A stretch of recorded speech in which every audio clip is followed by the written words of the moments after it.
everyone. Can everyone hear me?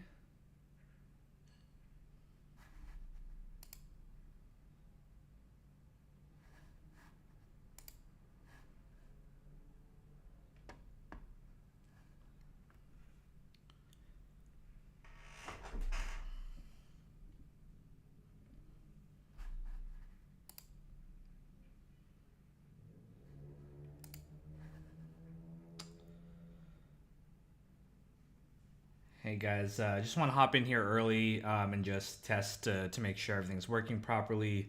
This is my first time, streaming, so let me know if the audio is too loud or too soft. Uh, if anything else doesn't look right, just let me know. It's a little weird doing this. I've never interacted this way. It's mostly been through videos, but yeah, I wanted to try doing this, and I thought this would be a great way to start, interacting with my fans, live like this. Um, so, can I get a check on the volume? Is everything good? Everything great, dude? Okay, cool. We'll wait a couple minutes then to get started. We'll get started around 12 o'clock exactly, but how's everyone doing today? Happy Sunday. I know holidays are coming up for many people. Thanksgiving. Anyone? Everyone feeling good? If Kino messes up on these rankings, he'll settle for grilled cheese. Okay. Yeah, I'm fully prepared though for some people to get mad at how I rank these episodes, because the things that I really value in an episode is not the same as what you know I think the average viewer does. So yeah, this is gonna be fun. But I really want your guys' input. So as we go through these, just feel free to post what rank you think each episode should be. Yep, we're getting a lot of great Sopranos quotes in here. Yeah, shout out to Heart of Markness. I got a lot of fun patron names. A lot of people, obviously Placenta Juan, you all know him. There's a lot of funny guys on the Patreon.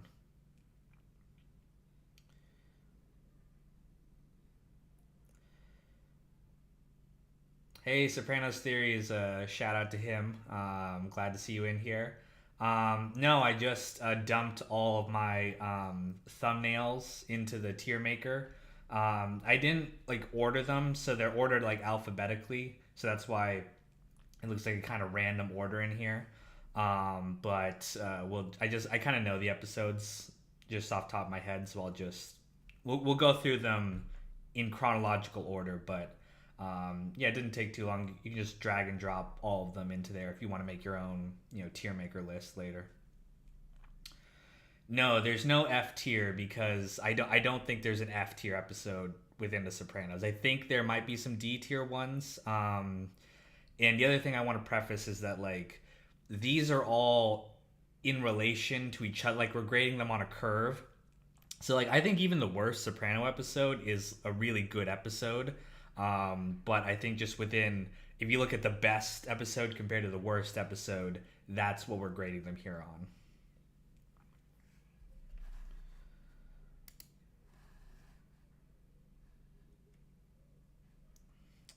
on. Jerry, no, I'm not gonna.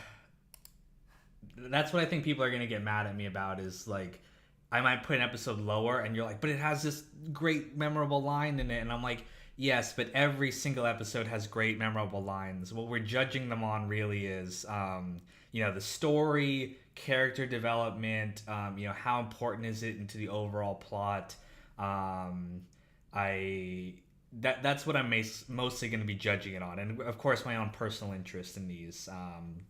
So, yeah, that's what we're doing here. Okay, cool. Let's see. Awesome. Looks like we got around 60 people or so, close to it, in here. So yeah, great start. And yeah, we'll just go ahead and jump into here. I'm going to uh, give a little intro here because I'm going to use this later as a video. But yeah, let's just jump into things here. So, what's up, Sopranos fans? Kino here. Welcome to my first live stream. And today we're going to be ranking all of the Soprano episodes from S tier to D tier. This is my first attempt to do something like this, and hopefully it goes really well. And I plan on doing a lot more live content like this, interacting with the fans like this. So. Yeah, let's just go ahead and get started. This is all of the Soprano episodes ranked. So to start off things here, it might take me a minute to find some of them because they're all in order, but we're going to start with Season 1, Episode 1, the pilot. And we need to move relatively quickly because there's 86 episodes, and that's going to take at least, probably 2 hours to get through. So let's go ahead and hop in. So the first episode of the series, this episode is all right, I think. I definitely think it's a good intro to this series, but I think there's a lot of tonal issues here, a lot of plot issues. There's things like the fact that Tony is referred to as the boss of North Jersey when, of course, next episode he isn't. They fleshed out a lot of the details after they made the pilot because, of course, they didn't know whether they were going to get picked up or not. So a lot of things like Jackie Aprile Sr. is not in this episode. Silvio doesn't know who Artie Bucco is, even though they all grew up together. Although the Many Saints kind of changed that canon a little bit, but we're not getting into that right now. So because of all that, I do think it's a good episode, but I'm going to rank it closer to a B. I think it's good. It just, it doesn't match a lot of what the rest of the season is. And I do think season 1 in general is a little bit weaker than pretty much everything that came after it. So that's why we're going to leave it as a B, but still a solid episode. Now the next one, 46 long, which is right here. This episode, again, I think probably a B. This is a solid episode, a lot of great stuff in here. It established a lot of stuff that's going to be, relevant throughout this season and the rest of it. Tony's conflict with Junior, Jackie Aprile Sr., Christopher being, this young, reckless guy. And yeah, but I think just a solid B here. You think 46 is better than the pilot? I kind of agree. I think if you look at, the episode as a whole, it just kind of stands for more of what The Sopranos stands for. So that's where we'll leave it at B.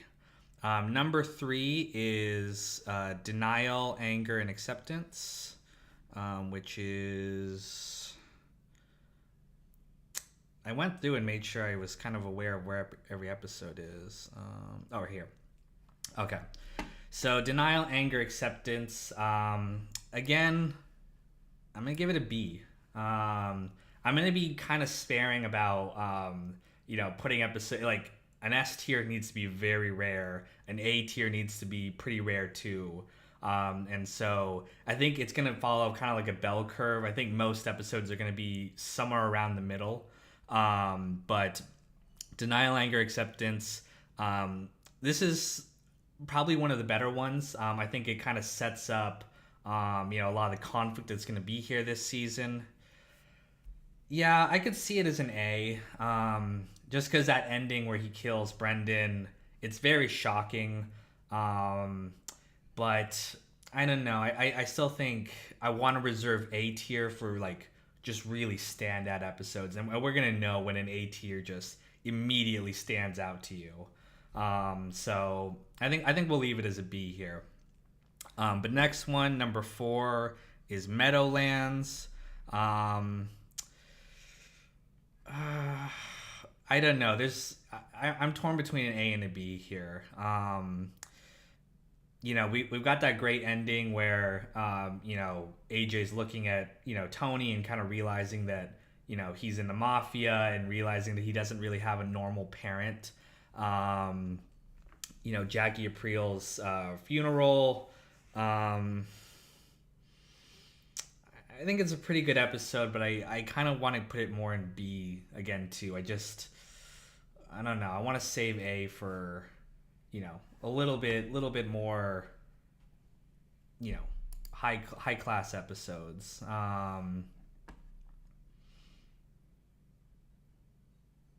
Yeah, yeah. I think when we look at the rest of the season too, we're gonna get some better ones. So I'm gonna put it here as a B here. Meadowlands was just a gap filler, not an A. I don't know. I wouldn't say it's a filler, but yeah, I think I'd rank it a high B here. And yes, I would also love to review Rome. Eventually, that's one of my favorite HBO series. It was the most expensive show until Game of Thrones came along, and they learned a lot of lessons there. So, love to review that show, but let's focus on The Sopranos now.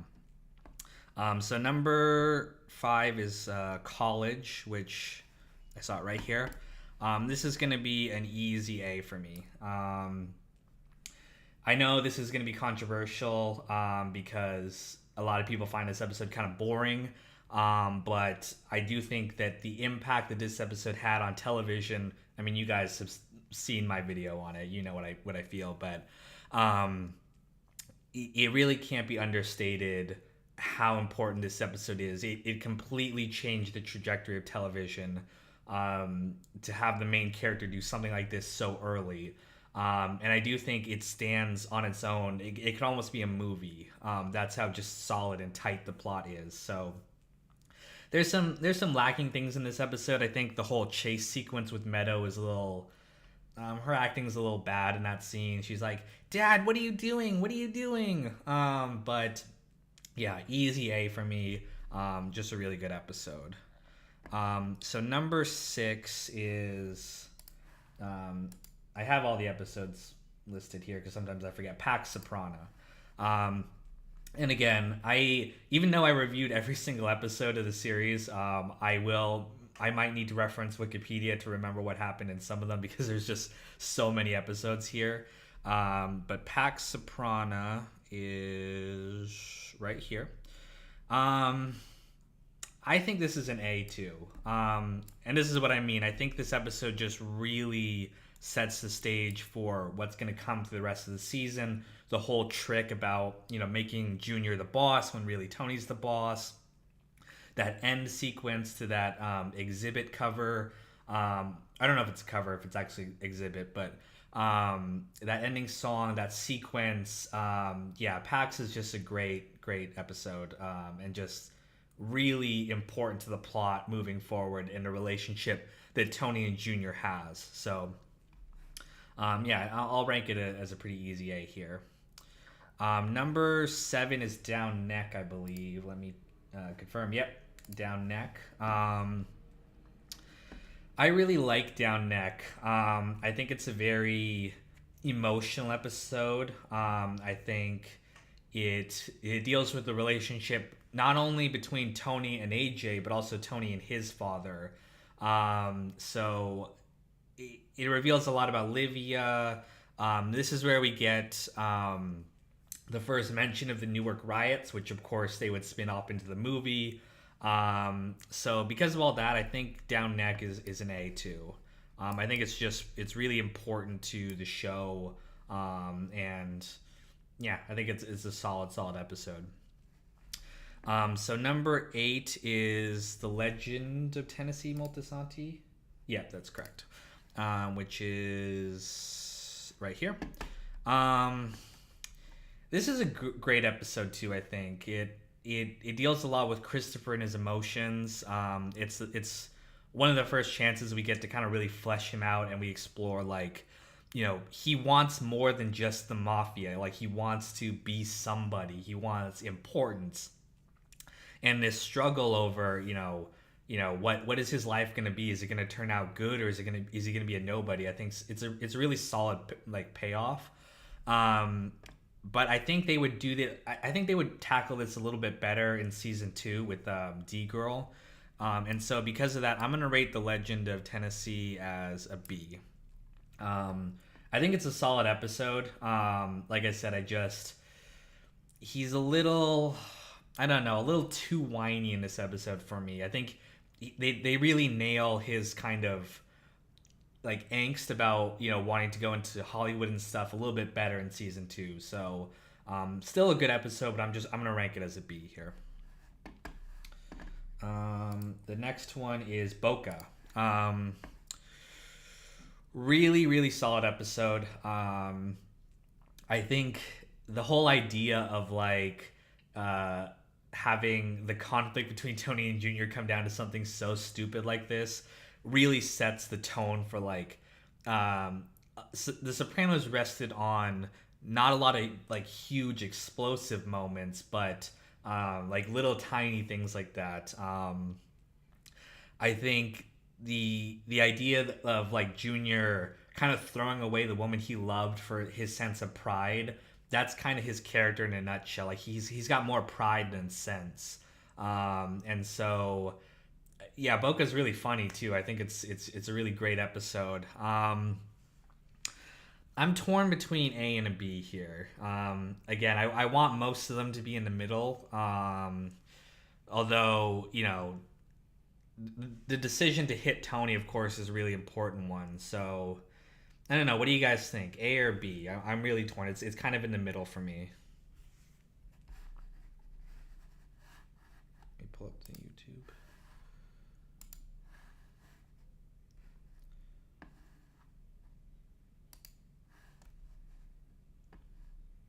A, man. You think A? Okay. I think we're gonna go with A here too. I think it's a solid episode. So let's go A. Now after that we've got a hit is a hit. What do you guys think of a hit is a hit? I know people generally rank this as one of the worst episodes, and to be honest, so do I. I just think that it's not necessarily that the you guys think it's all an A, um, or are you guys talking about the previous one? Yeah, I. It's not that I think that the whole idea of having the rapper plot is terrible in and of itself. I just think that, like, it comes out of nowhere and they don't do anything with it after that. Like they never bring this guy up again. And so yeah, Christopher kind of siding against the family. Yeah, I do think it is the worst episode, and this is why I'm gonna put it here as a D. This is gonna be one of the only D episodes, I think. Yeah, just your chat is coming way behind. Yeah, there might be some lag there from when I'm talking to when you guys comment, but um, yeah, bad episode overall. Although this is the episode that Tony also explores, his relationship with Doc Cusimano, and those guys, and I do think that is kind of important to Tony's character, but yeah, it was that sequence where they're at the club listening to a band, right? Christopher, Adriana, and Massive Genius, and it goes on forever, and Massive Genius is just sitting there like looking at Adriana for like 2 minutes. It's just yeah, it's not good. So we got the next one here. Nobody knows anything. Really solid episode where Tony's worried about if Pussy's a rat or not, and at the end when he thinks Pussy might be dead, or he might be he might have ran away or something like that. I think it's a really solid emotional episode, but again, I think I'm gonna give it a B. Again, B in this category just means it's in the middle of like all the Soprano episodes. It's not like it's a B in terms of like all of television, because this is a really, really good episode. But I do think I'm more comfortable putting it here in B. So the next one we've got Isabella, right? Yeah, Isabella. A solid episode. I think I mean, I like the whole idea that he was hallucinating the whole time because of his depression and lithium. Um, it just kind of feels a little flighty to me. I think they would handle his like emotional, like his stress and emotional trauma a little bit better after season one. Like he would take it out on people more. This is more like he's just in La La Land the whole episode. Um, of course, the assassination attempt at the end, is really great. I love that he has the orange juice here. Um, but I'm gonna rank it as a B here too. I think I don't think I'd put it in an A. I just think that as a whole, it just ranks kind of more towards the middle for me. Now the next one, I Dream of Jeannie Cusimano. That's where we're at, right? Yes, I Dream of Jeannie Cusimano, the season one finale. Where is that here? I Dream of Jeannie Cusimano. This is an easy A for me. Great ending. I love that moment. It's such a warm, happy moment, and one of the few we're gonna get through the rest of the series. Um, yeah, it has to be an A. I don't think S. I think I'm gonna reserve S again for those standout episodes, and you probably know what they are already. But just a really great episode. I love that, before Tony can get revenge, Junior's in prison, and that's going to set up a lot of conflict next season. Again, they don't go the explosive, violent route. They go the more character-driven, emotional route with the season finale. So, yeah, easy A for me. All right, so now we're getting into season 2, which I think picks things up a lot more. So season 2, episode 1, guy walks into a psychiatrist's office, which right here. I think this is probably, I don't know. I'm torn between a B and an A. I think it's a solid start to the season. I'm probably gonna put it more towards B. I like that Melfi is angry at Tony. And she had to flee last season basically, and now obviously she doesn't want to immediately jump back in. I think it's a solid B, and I think we're setting the stage for a lot of what's going to come this season. So I'll leave it there. Season 2, episode 2, Do Not Resuscitate. This is the introduction of Janice, who I love as a character. I think I think she's wonderfully written. Like, she's very hateable, but that's the whole point. I love that we get a sense of her character here, that she's coming back in to basically steal the family money. There's the whole issue with Livia in the nursing home, in the retirement community. But I'm gonna give this one probably a C. I think it's a good episode, to be honest. I just, in terms of like its overall enjoyment, it's just kind of one of the lesser, kind of more forgettable ones. But I do think it's still solid. I like the introduction of Janice here. So moving on to number 3, Toodle Fucking Ooh, which is right here. I couldn't put the fucking in the title because I was gonna get not demonetized, but it was gonna get age restricted if I put fucking in the title of that Soprano log.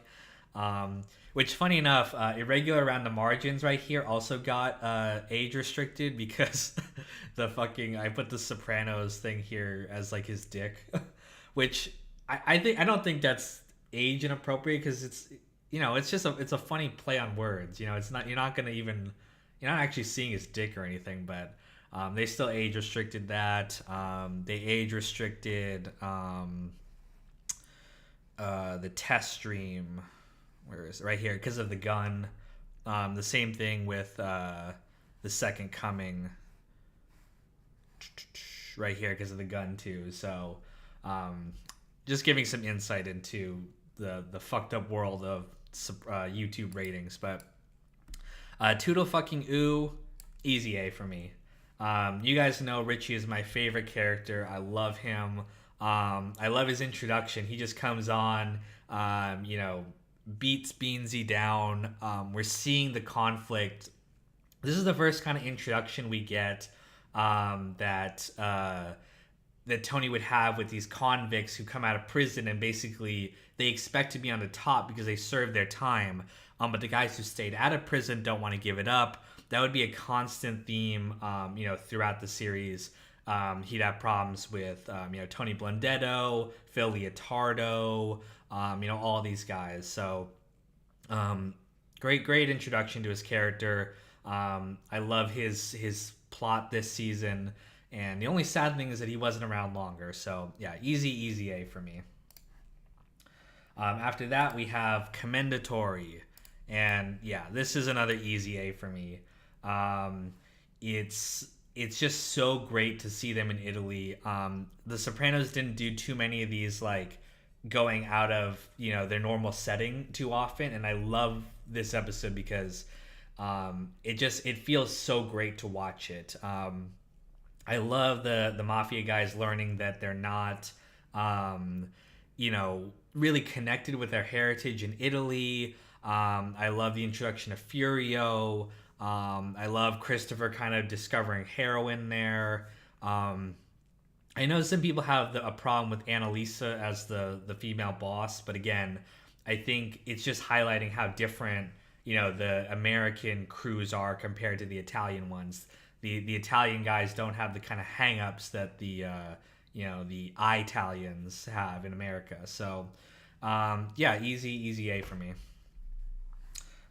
Next one, we've got Big Girls Don't Cry. And yeah, this is another easy A.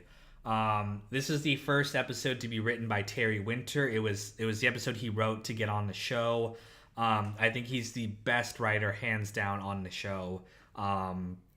Great introduction. That sequence when Furio's going in and beating up the guy, the pimp who owes them money. I think I love the scene where they have the housewarming for Furio. They have him the party, and all he's interested in America is AMC, which is a great network. I'm going to be reviewing a show from AMC pretty soon here. But yeah, just a solid episode. I love Christopher's storyline with him going to acting school and kind of unlocking his emotions and then not wanting to unlock them because it's he feels weak and vulnerable when he does it. So yeah, just a solid episode. Easy A. Take a drink of water here. Okay, so next one we have The Happy Wanderer. And that's right here. And yeah, this is another easy A for me. I think that the theme of this episode, that like Tony resents people who are happy, like Davey Scatino. That's like the series in a nutshell for me. I think that the line he has where it's like, I got the world by the balls and I can't stop feeling like a fucking loser. Like, that is the show for me. And I think the theme of this episode just encapsulates that so well. I love the introduction of Davey. I love the plot he goes on this season of like getting into debt, and Tony kind of ruins his life. Tony and the mafia are basically like parasites, and they destroy this guy's life. And obviously he deserves it because he made the bets. But I love the fact that like Tony resents the fact that society and Meadow kind of still value him more than Tony for being in the mafia, because they see Davey as like earning an honest living, even though he's a degenerate gambler. So a lot of great emotions there. Easy A. So we have next D-Girl. Yeah, another easy A for me. Like I said, this is The Legend of Tennessee Moltisanti, just done a little bit better for me. So I love that we explore Christopher trying to branch out. I love that we explore that he's not really happy, in this life, and he wants something more than this, and he gets a taste of it, but then it gets pulled away from him. Great episode. I love the other subplot with AJ kind of exploring existentialism and not being really happy with what he's been taught by his family. Tony and Carmela, they don't really understand what he's going through, and he's going through all this, exploring what it means to be alive, and then at the end, when he meets with Livia, she just kind of like sets him on a course for depression, and I explored that in the AJ video if you guys haven't seen that. But D-Girl was an S tier in my pants. Yeah, it's a great solid episode, and I love it. The Jon Favreau stuff was a little, I don't know, it was a little kind of indulgent. They would do something kind of similar with the Ben Kingsley episode where, kind of it's a Hollywood thing about Hollywood, so they want to play into it really heavily. So I wasn't too much of a fan of Jon Favreau there, but yeah, still a great episode. So next up we have Full Leather Jacket. Now, you guys know I love Richie. I love the fucking jacket. But this is gonna be probably one of those instances where you guys might rate it higher than I do because it's got a really funny joke in it. I'm gonna give Full Leather Jacket a B. It's a great joke. There is a lot of great emotions here with like Richie, being resentful of Tony, making this gesture to him and then being rejected. I know it's the jacket. Of course, it's a great line, guys. But I'm not judging it solely based on, the funny line in here. It's a great episode. It's not a C, but I don't know, like an A tier. Like I'm judging this shit like based on emotions.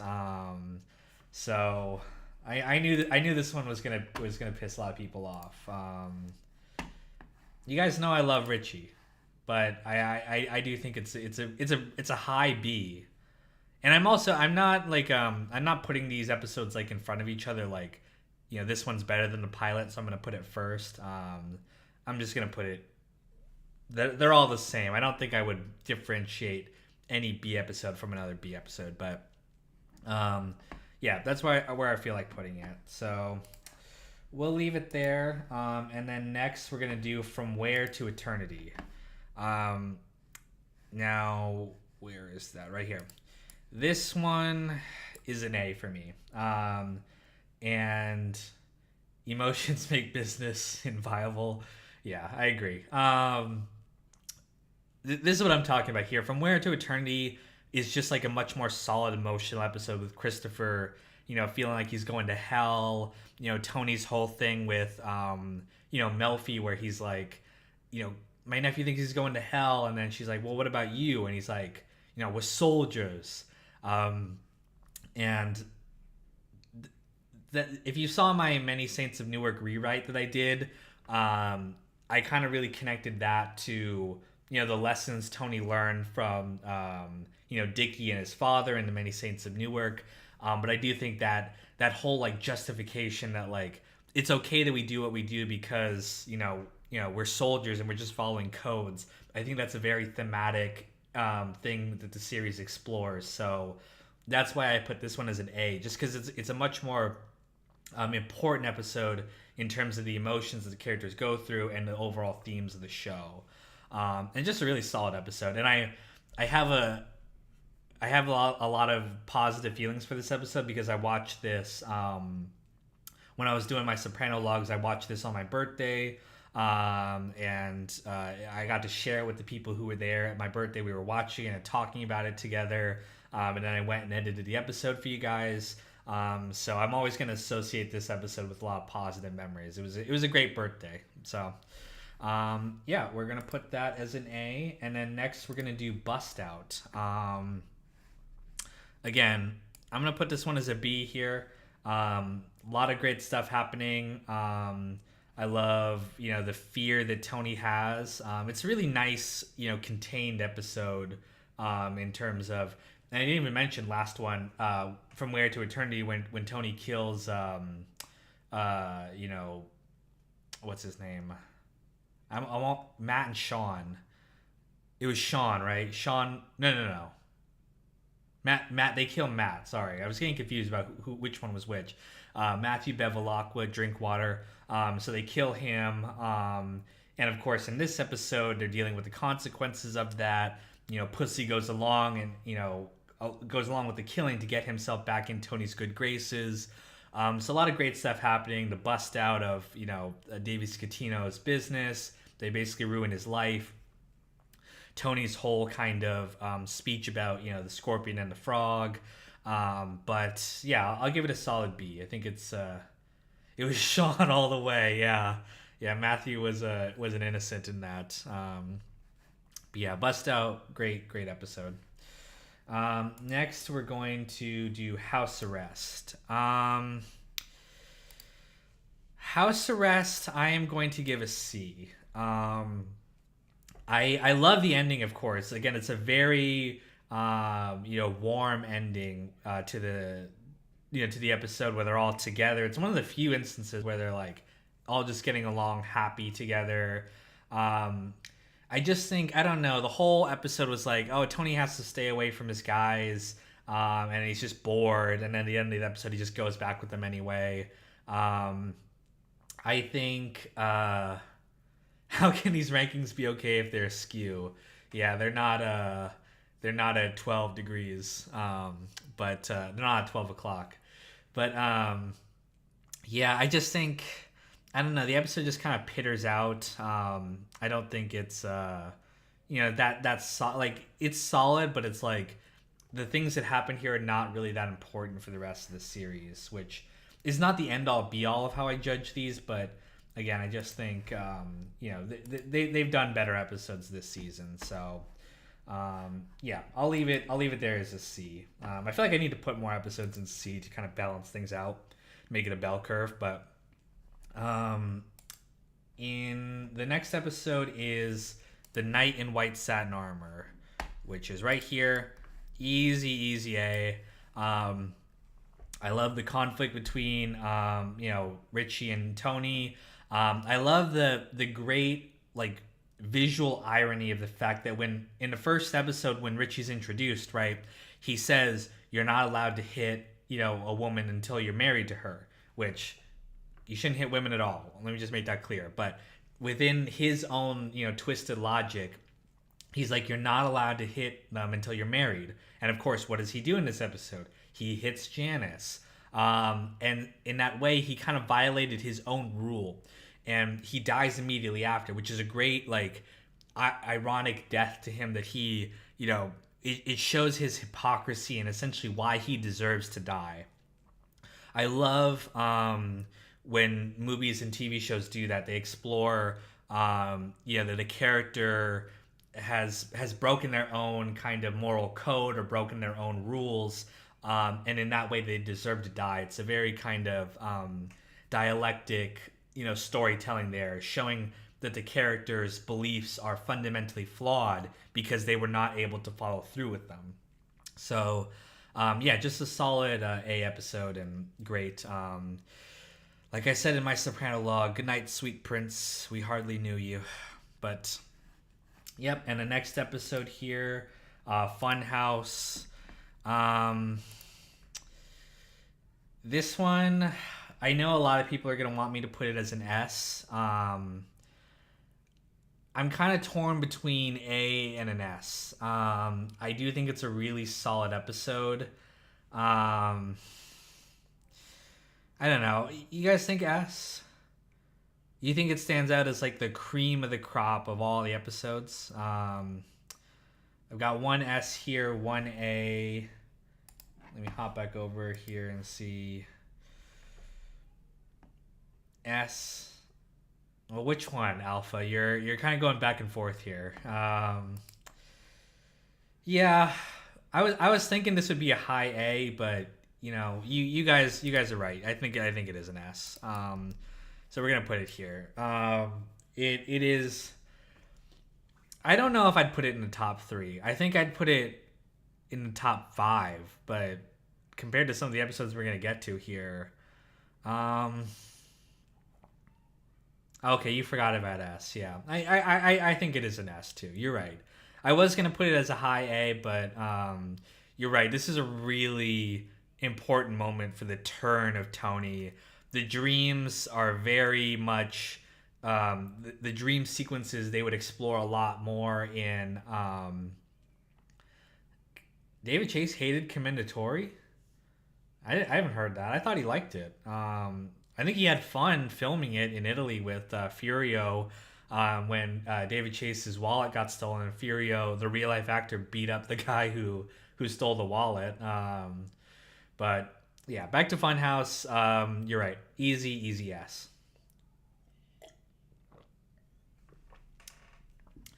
It's okay, SSG cringe. You can still catch the beginning too, because I'm going to make this into a video later on.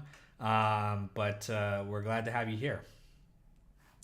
Okay, so season 3, Mr. Ruggerio's Neighborhood. I know you guys love this thumbnail here. I love it too because it got me a lot of views on that episode. Even putting Caitlin aside here, I think I'm gonna put Mr. Ruggerio's Neighborhood as an A. I'm definitely not gonna give it an S just for the thumbnail alone, but I think it's a really good episode. I like that it's told from the FBI's perspective. It's cool that we got a change from the normal episode. Oh man, so a lot of you guys actually were not that big a fan of this episode. I could understand that. It's very different than the rest of the episodes, but I don't know. I do still like it. I like that we get to see the FBI's perspective, and that it's important for us to know that it's hard for them to investigate these guys. Like they go. It's important to know that because it explains why it took so long to arrest Tony, even though we see from his perspective he's committing crimes all the time and being sloppy. But the FBI are basically as limited as the mafia is. They're tied by bureaucracy and all this stuff. Okay, you guys are saying. Okay, I thought you guys were gonna say this is an A, but you're actually saying it's more closer to a B. Okay, we'll give it a B then, because I actually do want it to be more towards the middle here. But yeah, I don't know. I still liked it. So the next one we have here is Proshai Levushka, which my best friend is Russian, and she said that I pronounced that right. I showed her the episode ahead of time to be like, am I pronouncing this right? And she said it was close enough. So I get a pass on that one. Yeah, you're right, actually, guys. This one is a B because it's not as emotional as this one is. Which, let me find it right here. This one is an A. I love the part where Tony's watching The Public Enemy, and he cries at the end when he sees the mom caring for her son. If you haven't seen that movie, you can check out my review of it. I actually reviewed that movie before I even reviewed The Sopranos on my channel here. But yeah, easy A, great. Setting up the conflict with Meadow and Tony this season as she kind of goes to college and starts to pull away from him. She's tired of his racism, tired of his way of thinking, and then she'll of course come back to him towards the end here. But yeah, really easy A for me here. Let's see what we have next. Fortunate Son. I'm gonna put this one as an A too. This is a really solid episode, really important for Christopher's journey.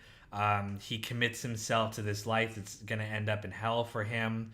Um, and when I say that, I don't mean from the Many Saints of Newark, where we literally find out he's in hell. I mean from the more metaphorical, like, damning of his soul. And he believes he's going to hell.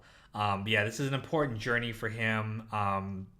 And we also get to see that, you know, even though they have all these lofty ideas about the fact that, you know, they're a family and they take care of each other, in reality, this is all about money. And, you know, at the end of the day, all they want is Christopher to make them more money. Excuse me. Um, Paulie's kind of taking advantage of him, forcing him to hand over a lot of money, actually. Like, I saw a Reddit post the other day where it was like, I forget the amount off the top of my head, if it's like 6 grand a week, or something like that. That's like hundreds of thousands of dollars a year, which you'd think that, like, if they're earning that much money, why are they, you know, later on we're showing Paulie kind of struggling with that kind of stuff. So, yeah, they apparently make a lot of money off this gambling, but, yeah, just a solid, important episode for Christopher's arc. You know, Noah had an arc, and Christopher has one too here. So next up, we've got, yeah, Employee of the Month. And you guys know where this is going. Solid S. Might be one of the best episodes of the series overall. We can discuss at the end where I'd rank all the S episodes, but my God, what a powerful ending. And I know it bothers a lot of people that, you know, she didn't tell Tony about the rape. But I love that. I love that we don't get a resolution there. It's so much more powerful, I think, than if we watch Tony kill that guy. Instead, we get to explore Melfi as a character and what's important to her. You know, she made a choice. She held on to her, you know, her professional integrity. She didn't, you know, if she did this, it would ruin her relationship with Tony, which I know their relationship is fucked up and it would be ruined later on. But she decided, you know, this was more important to her than revenge was. And I think it says a lot about her character. And I get comments all the time on that Soprano log that, like, she should have told him. But again, I think it's just so much more powerful when we leave it open like this. And yeah, I mean, I've heard that argument that, like, you know, she like, that guy could go and, you know, hurt someone else too, and that's why she should have got rid of it. But under that argument, like, she should have gone and killed the guy himself, right? If her only goal, or if the only thing that was important was, you know, killing that guy and getting him off the street, then, you know, is she supposed to kill him? I mean, that's essentially what she's doing if she tells Tony, just because she has this relationship with, you know, a mafia boss. I don't know if it changes her moral responsibility to take care of this guy. So, yeah, I still think it's a solid episode, and just one of the best, top two for me. And we'll get to what maybe might be the best episode a little later on. Hey David, good to see you. You're one of the commenters I recognize the most, so I'm glad to have you here. So next up, we've got another toothpick. This one for me, where is it? Another toothpick. I'm torn between, I think it's a B. I was gonna say B or a C. I really like it. I like Bobby Sr.'s little storyline in this episode of, you know, wanting to do something before he dies. I don't know. Actually, I think I'm going to put it as a C. I don't mean that it's bad when I put it as a C here, because I do like his little storyline. But yeah, I just think that as it stands within the canon of the show, it's not that important, and we could have left it out. That doesn't mean that I don't enjoy watching it, but yeah, I'm gonna put it as a C. Just because I don't know. This is kind of stupid that I want it, but I want more like C episodes because I want it to be kind of more balanced. So yeah, I'll leave it as a C episode, but I still think it was a nice little character driven episode with him. And of course Junior, his thing with cancer. But that's going to be important in the next episode here, which is or not the next episode, the one after. Before that, I always forget what order these come in, but University. I think a lot of people would probably want me to put this as an S. I'm gonna put it as an A. Very, very high A. It obviously is a very, very thematic episode. The whole connection between Meadow at her university and Tracy at the Bing, and how they're very similar, but because Tracy is from a lower, class, she's treated like this and abused like this, and Ralph, of course, at the end kills her, even though she's, pregnant, with his kid or without his kid, we don't know. Solid A. I don't know if I'd put it in an S.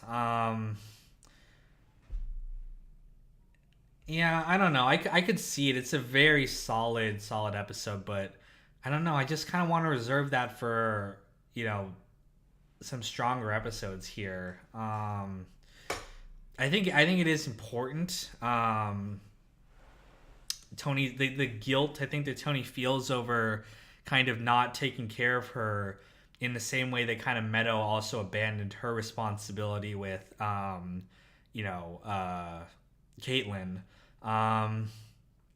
It's solid. I don't know. The Caitlyn subplot, I think it's good. It's just a little bit, the stuff with Noah and everything is a little cringe. I again, I don't know what they were going for at the end with like,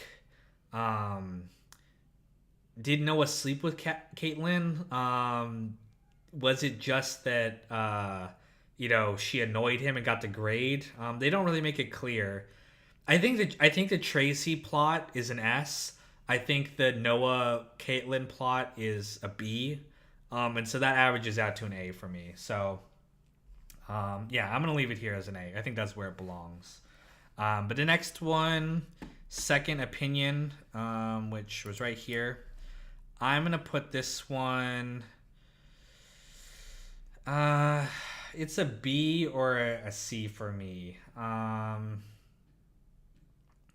Kino should rearrange the order. Let me see. Oh, my stomach's rumbling, so I'm hungry.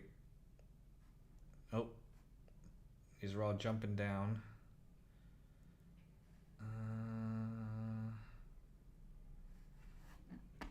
Sorry, I was reading the chat in actual YouTube because it kind of I'm watching it on OBS right now and it's lagging a little bit. But you're saying I should rearrange the order once I'm done with it. Yeah, I could do that. It's hard for me to rank them in like competition with each other because I'm like, I don't know how do you judge one episode? They're just different episodes. But I think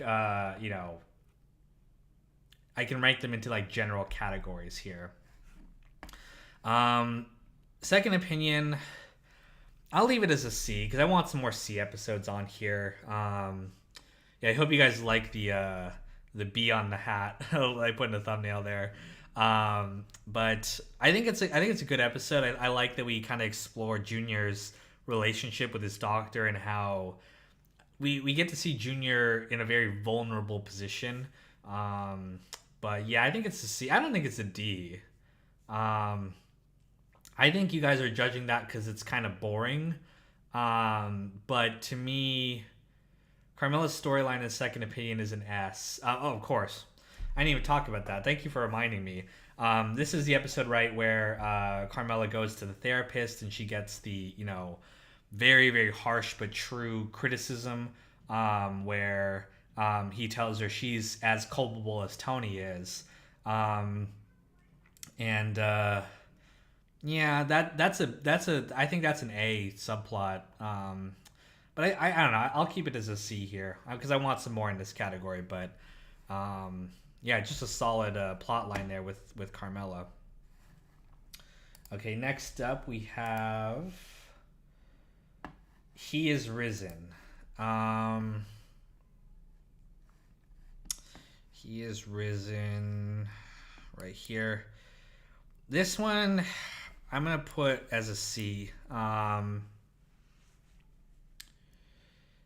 He is Risen is a little boring. I'm having a hard time remembering exactly what happens in this. I know this is when Jackie Jr. goes out with Meadow, and they kind of start their relationship. Um, the subplot with like Tony inviting Ralph to Thanksgiving or not. Yeah, just not that interesting of an episode. I still like it. I think it's enjoyable to watch, but yeah, definitely not one of the strongest episodes. So I think it's pretty solid here as a D or a C. I mean. So next up we have the Telltale Mutzadel, and I am going to rank that one probably as a C here too. Not too much going on here. You know, AJ gets in trouble at school for vandalizing the school. We have that weird sequence, which is a reference to Dragnet, I think, where the acting is kind of a little hokey. Um, Gloria was introduced. Was she introduced in the Telltale Mutzadel, or was it He Is Risen? I can look it up. I have the Wikipedia pages right here.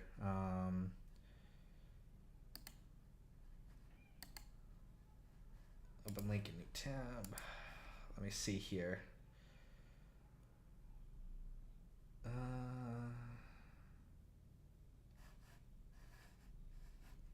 I think she was introduced in a previous one. Yeah, she was introduced in He Is Risen.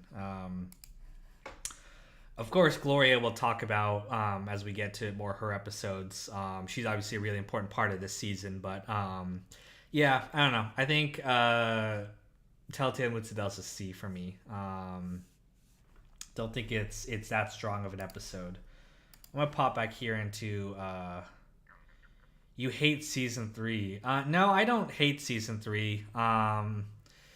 Season 3 is a little weird for me. Because the introduction of Ralph in this season just kind of feels a little bit off. He's introduced and Tony like immediately hates him, but then he starts to like him in the next season when he starts making more money. So I don't know. It kind of felt it kind of like they kind of rose and then and fell and then rose. So I don't know. The tone of season 3 is just a little bit weird for me. And you can see that, of course, with Mr. Reguero's Neighborhood. That's a very different tone this season than the rest. The Telltale Mutzadel, very similar, very different tone. It's just kind of like a lull this season. I don't think it's bad. I just think a lot of the episodes are not as strong. Of course, I just said Employee of the Month, number 1 or number 2 episode of the entire series. So season 3 is good, but yeah, let's just go on to the next episode here. We have To Save Us All from Satan's Power. This is a good episode. I think I would give it a C for a couple of reasons. One, we have this weird like plot discrepancy where Tony is like trying to figure out when Pussy started becoming a rat. And so there's this discrepancy between like, was he a rat all the way back from when, in 95 or whatever, when there was that conflict with Junior? Were they just imagining this? Because the FBI guy said he's only been a rat for a few years now. And you'd think that being a rat all that time, they would get some kind of like incriminating evidence against Tony or any of the bosses. But I I don't know. I just that plot subplot felt a little like they weren't sure exactly of like when Pussy became a rat. Um, and then later on, we have that there's that deleted scene. I don't remember where it occurs, but we have the deleted scene where Pussy actually becomes a rat. They kind of pressure him with the heroin stuff, and I'm not sure where that fits into it either. So, because of that, I don't rank this episode as high. Um, but I think the next one, you know, is gonna be. You guys are gonna want to talk about that. So, let's talk about Pine Barrens, which is right here. I'm curious where you guys are saying this episode should go because I got some mixed reactions actually on that Soprano lug they did. Some people thought it was overrated. Some people thought it was the best episode ever. So tell me what you guys think. Where does I know where I'm gonna put it, but I just want to know where you guys think it should go. Alpha says S. Lawrence, you think it's overrated? B. Okay.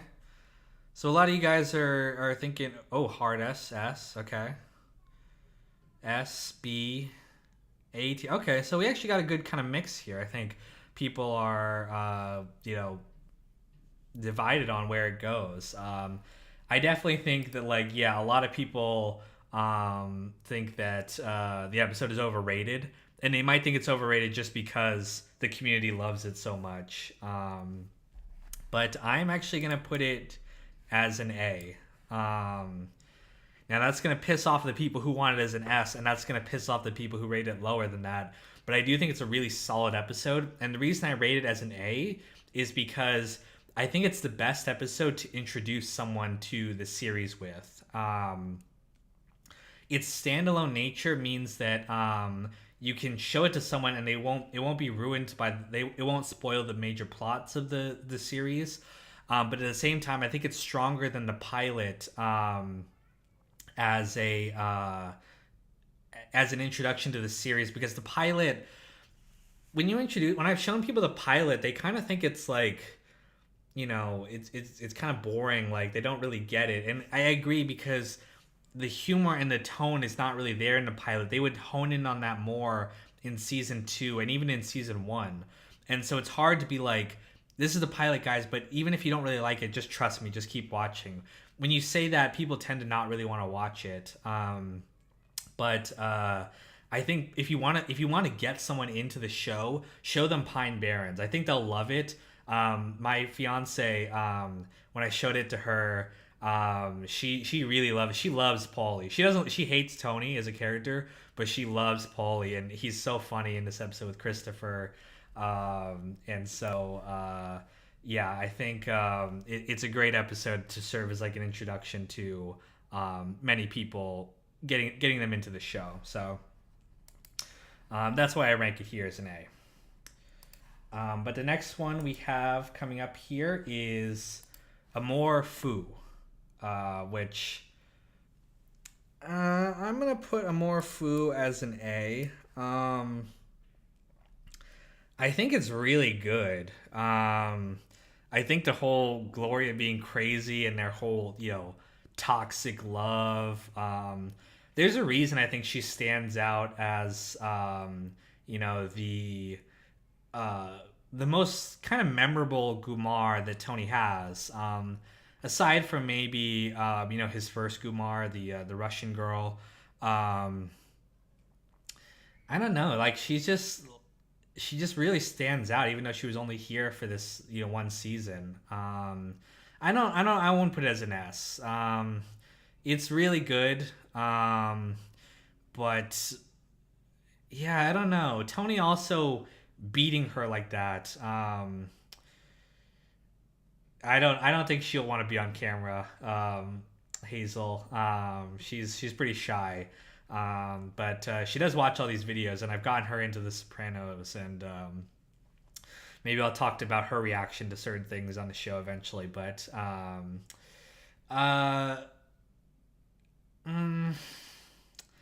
don't know. The fact that he hit her, He slapped her across the face and he choked her like that. It's a very powerful ending, but I don't know.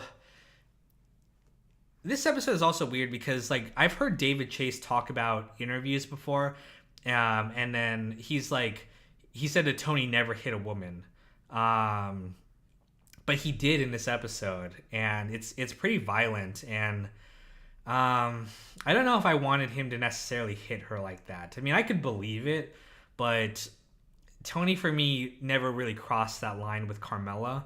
So I don't know if this is the one time he did it. And David Chase in that interview said he only hit Gloria out of self-defense, but that's not true. He smacks her across the face when she says, you can take a shit on me and walk away, and then he hits her. I don't like that part. I could believe when he hits her, that when she like threatens to tell his family and she tries to stab him with a knife and he chokes her. I could believe that part, but I don't like that he slapped her like that just for talking shit. I don't think Tony would have done that, even though he was pissed off. So that's why I'm gonna rate this one as an A, not an S, just because that one discrepancy just kind of bothers me. Yeah, he did attempt to punch her. Not married yet, guys. Just engaged. But thank you for the congratulations. She did remind him of Livia, but Tony, I don't think Tony would have hit Livia either.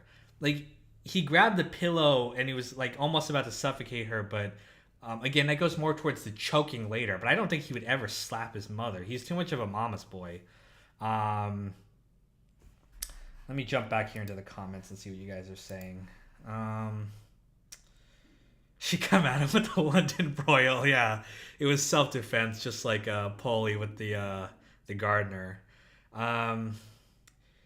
Okay, yeah, Jared, you bring up a good point, which is that he said he slapped the piss out of Arena before, but we never saw that. So giving Tony a little too much credit there. I don't know. Did that not bother you guys that he hit her like that? Just the slap? I'm not talking about the choking. I believe that, but I don't know. I don't know. It just bothered me. So we've talked about this a lot. Let's leave it as an A here, but definitely a powerful, powerful ending. And then of course the final of season 3, which is, where is it here? Army of One.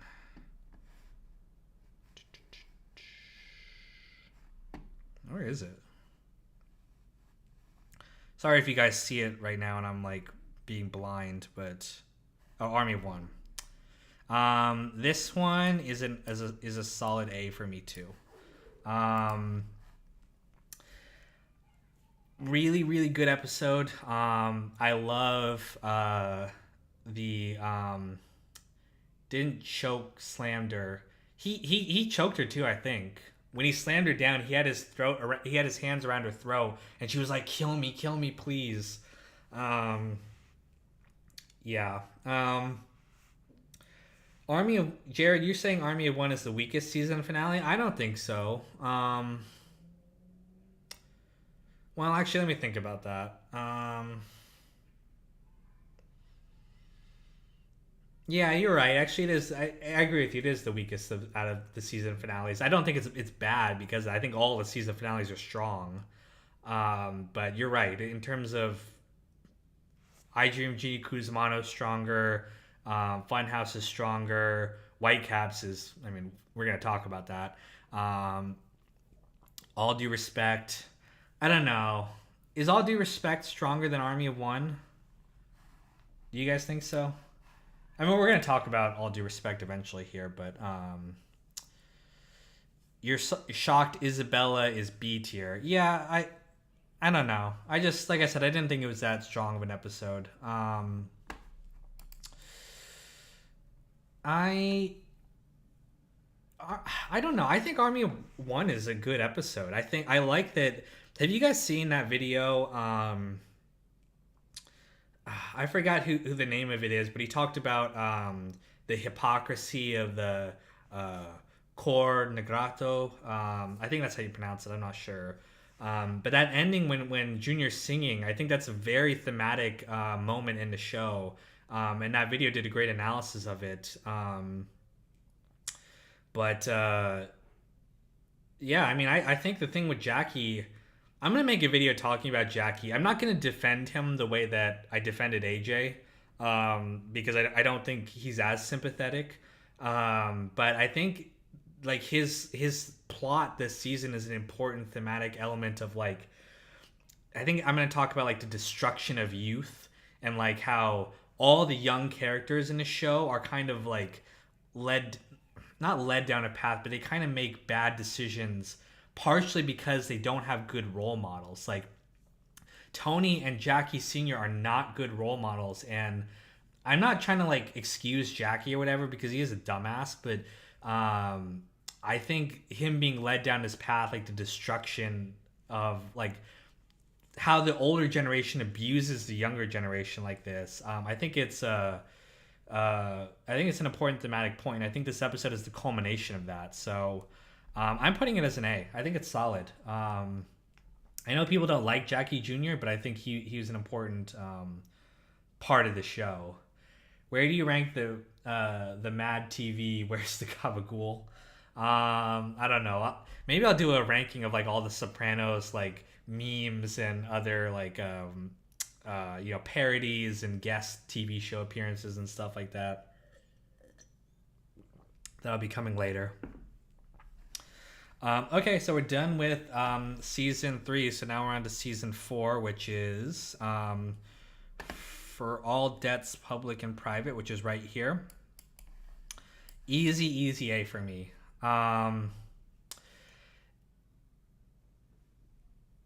Hazel, you think he's smarter than AJ? I don't think so. Well, I don't know. I don't know about smarter. I think AJ's a better written character than Jackie Jr. is, but I still think there's something about Jackie Jr. I'd like to explore in another video, so that'll be coming eventually. But okay, so we're going to jump in here to season 4, episode 1, for all debts, public and private. This is a really great episode. Probably one of the best season openings of the show. Very thematic. We get to see... This is where Tony and Christopher's relationship kind of fundamentally changes.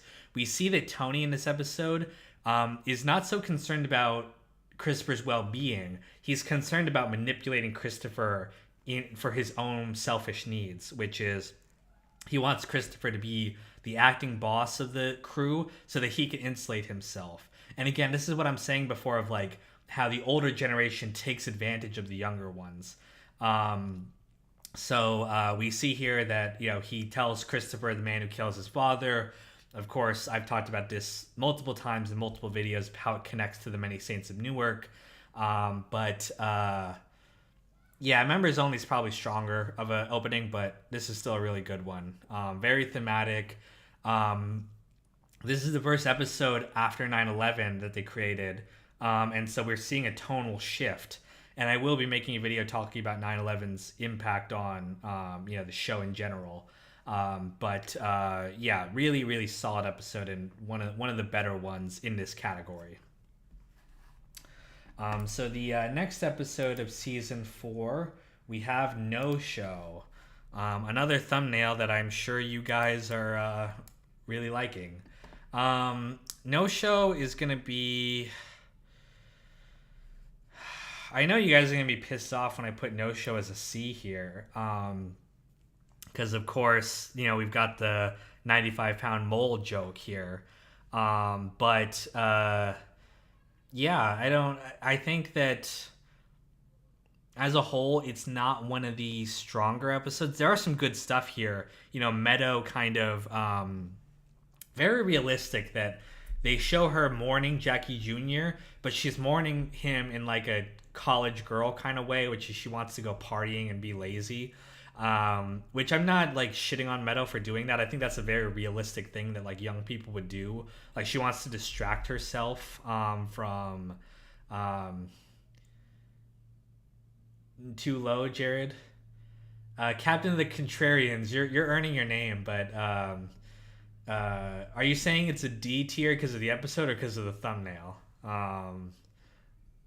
No, I think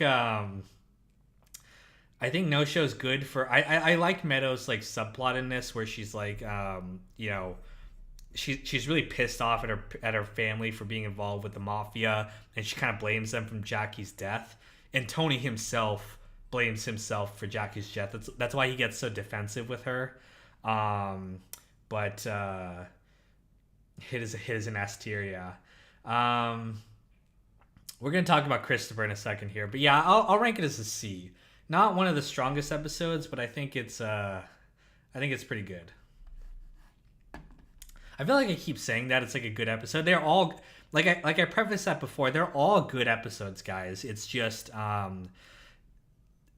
how they rank compared to each other. But like, I still love all these episodes in the C category. They're still great compared to every other television show. They're fantastic. It's just when we grade them on a curve of like all the episodes of The Sopranos, that's why I'm ranking them this low. But the next episode here we have Christopher. Now I know people hate this episode. I'm surprised. I thought it was really funny. I loved it. I love the speech that Tony has at the end about double D for the thumbnail. Yeah, that's true. I love the speech that Tony has at the end about like you shouldn't take pride in your heritage, so to speak. You should take pride in your own individual accomplishments. Um, Now, I was really surprised at the reaction I got when I did the Christopher Soprano log, which was I said the same thing I said here, which is like I agree with Tony. I think that we should all like focus on our own individual achievements rather than like our kind of group identity. And I thought, okay, that's a very moderate opinion, but apparently a lot of people had a problem with that. They were like, I got called a liberal. I got called a conservative. I got called a fascist. I got called a communist. I'm none of those things, but I thought I was playing it down the middle of the road. But people were like pissed off at me for both ways. But that is my opinion. I stand by it. I think that like um, we as a whole spend too much of our time focused on like this is my heritage here, and so you had to treat me a certain way, or you had to I deserve this or I deserve that. And I'm saying that as someone who's obviously not white, but I don't know, maybe I shouldn't get into politics too much, but I do believe that like we should stand behind our own individual identity, and that's why I love this episode so much, because Tony really voices how I feel about identity politics. Let me just jump back over here to the comments to see how you guys are responding to that. Yeah, I agree with you, ST Productions. Culture of pride is fine. Just don't be a psycho about it. And the world, I think, right now is just really psycho about it. Yeah. I don't want to get into too much of the politics. Why would a communist idealize individual over group identity? Well, because I don't know.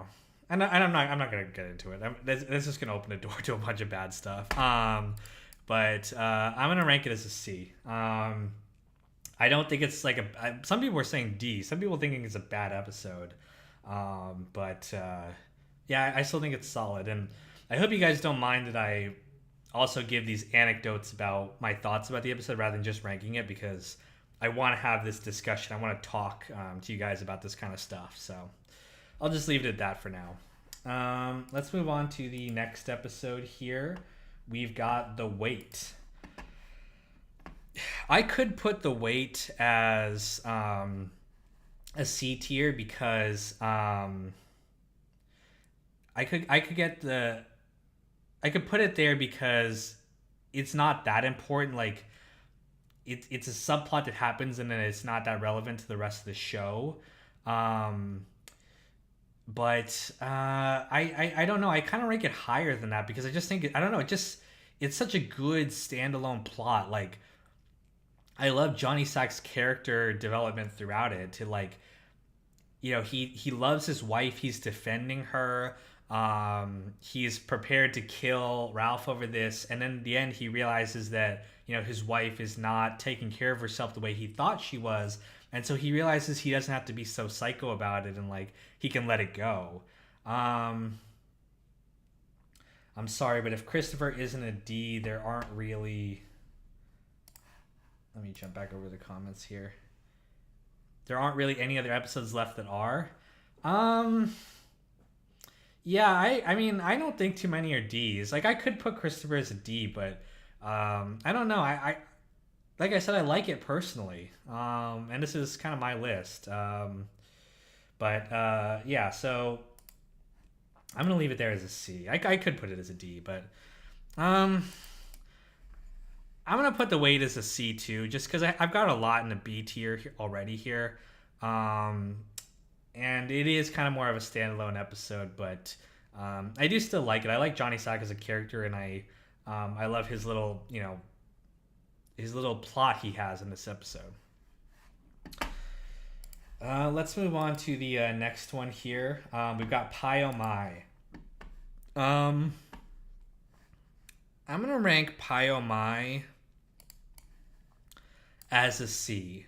I think the Pai O Mai stuff is gonna get way more important in another episode here, which we'll talk about.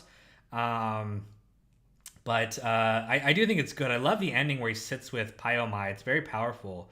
Um, yeah, we'll talk about In Camelot because I have some controversial thoughts about that episode. But um, I I think that this episode it doesn't deal too much with Pai O Mai itself. Like Tony's love of animals will come later on when we get to the end of this season. But Pai O Mai in and of itself is more focused on Tony's greed, which is good. But yeah, I think this episode is just yeah, Pai O Mai is a harder episode to remember. It sounds like it's not Pai O Mai's death. That's not this episode, even though the thumbnail kind of looks like that. No, he did not. But so what? So what? Yeah, that's a great. We'll talk about that episode soon here. But yeah, Pai O Mai is gonna be a C for me. The next one, Everybody Hurts. Now, you would think I would put Everybody Hurts as like an A tier because it's such an emotional driven episode. But for me, it just kind of like meanders. Like I didn't necessarily, it didn't like lead to one specific place. So I'm gonna give Everybody Hurts probably a B. It's an emotional episode and I like it. But it doesn't feel like so focused enough where I would put it as an A. We've got great stuff with Tony's guilt and his emotions. You guys are thinking C. I don't know. I think I'd put it as a B. Like I like emotional driven episodes. I'd put it as a low B. Yeah, I agree. I think you guys are ranking it as a C because if you found it kind of boring, it's because it kind of meanders. It doesn't feel like Tony reaches like a conclusion at the end. He's just like he's sad and then he's kind of just like whatever. I did some stuff and now I'm over it. Which that is Tony as a character, but I still think if you're going to devote a whole episode to exploring his emotional guilt, we need to focus more on it. And yeah, the arty stuff is good. That's why I would rank it as a B. If we didn't have the arty stuff in that episode, it'd be a little bit lower for me. Major League, yes, I'm watching the chat. I'm looking at OBS right now. I need to figure out the best way to do this. I'm looking at OBS, which kind of lags behind. If I go to the YouTube chat, it's a little bit further ahead, but yeah, I'm gonna rank this as a low B. But we're gonna move on to the next episode here, which is watching too much television. I'm curious at what you guys are gonna say about this, but I'm gonna rank watching too much television as C tier. Which is funny because you guys were saying that like I didn't like season 3, but I feel like I've ranked more episodes of season 4 lower than season 3. But yeah, I like this episode. I think it's a solid episode, but um, I just don't think it comes together that well. Is this the episode where Tony beats Zellman? I kind of forgot about that. Let me. Uh, mm, oh, this was the episode where he. Okay, fair enough. I forgot about that. Okay, you're right. I think this could be a B then because of the Zellman plot. I don't know though. I okay. So the things that I remembered from this season, right, were or this episode, I mean, were the stuff with Adriana where she thinks she can marry Christopher and like not have to testify against him. Tony taking AJ to the crack neighborhood that their old neighborhood was in. Um, I don't know. It just didn't. I don't. It doesn't stand out as like one of the best episodes. The HUD scam. You're right. That is cool. Um, yeah. I don't know. It could be a B tier.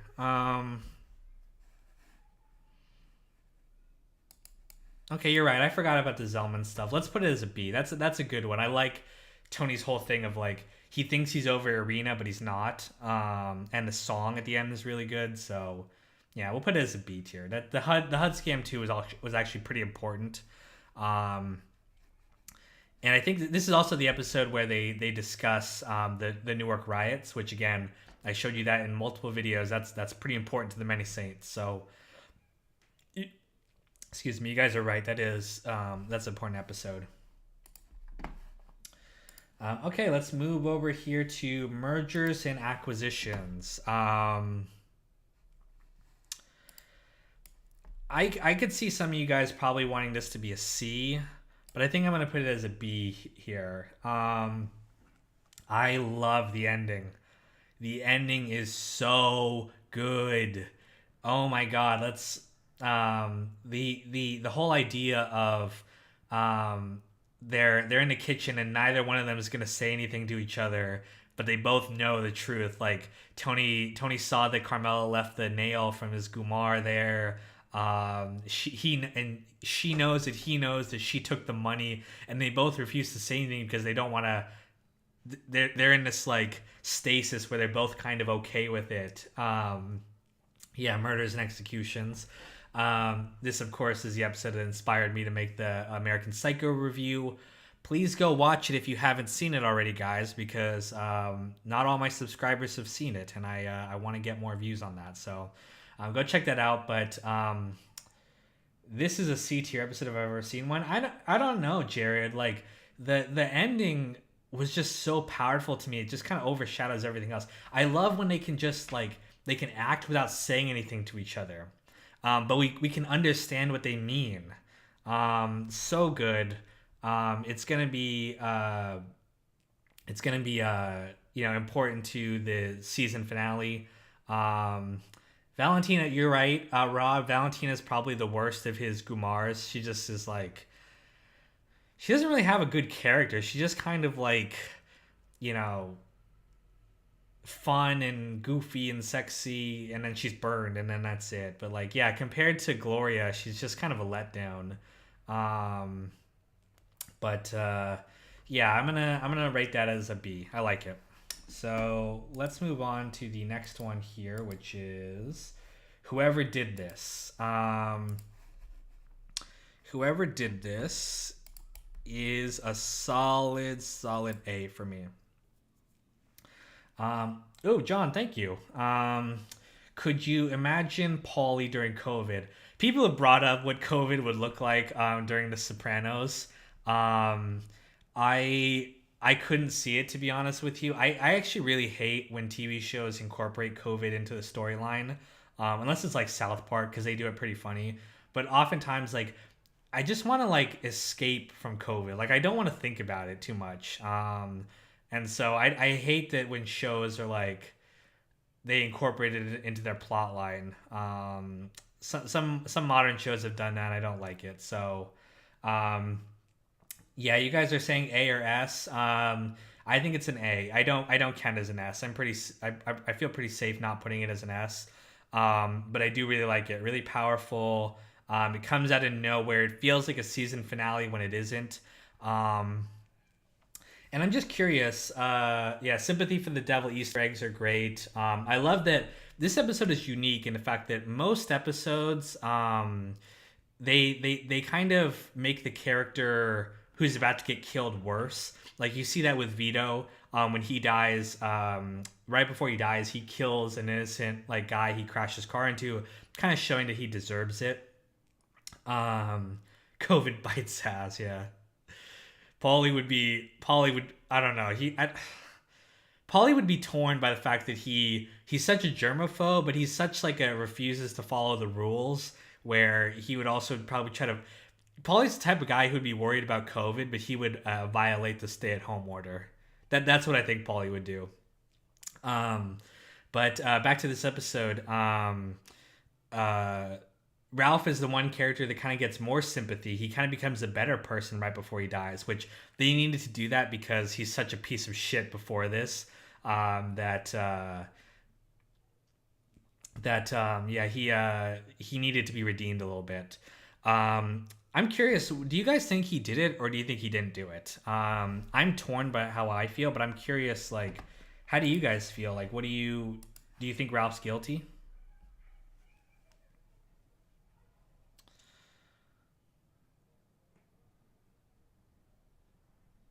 Should have gone to Roy Rogers. Yep. Um, yep. Definitely, he would wash his hands all the time. He would carry around some hand sanitizer with him at all times. Um, Melfi would support compulsory vaccine. She's a morally arrogant liberal. Yeah. Okay, so you guys are saying no. Okay, some of you guys are saying he did it.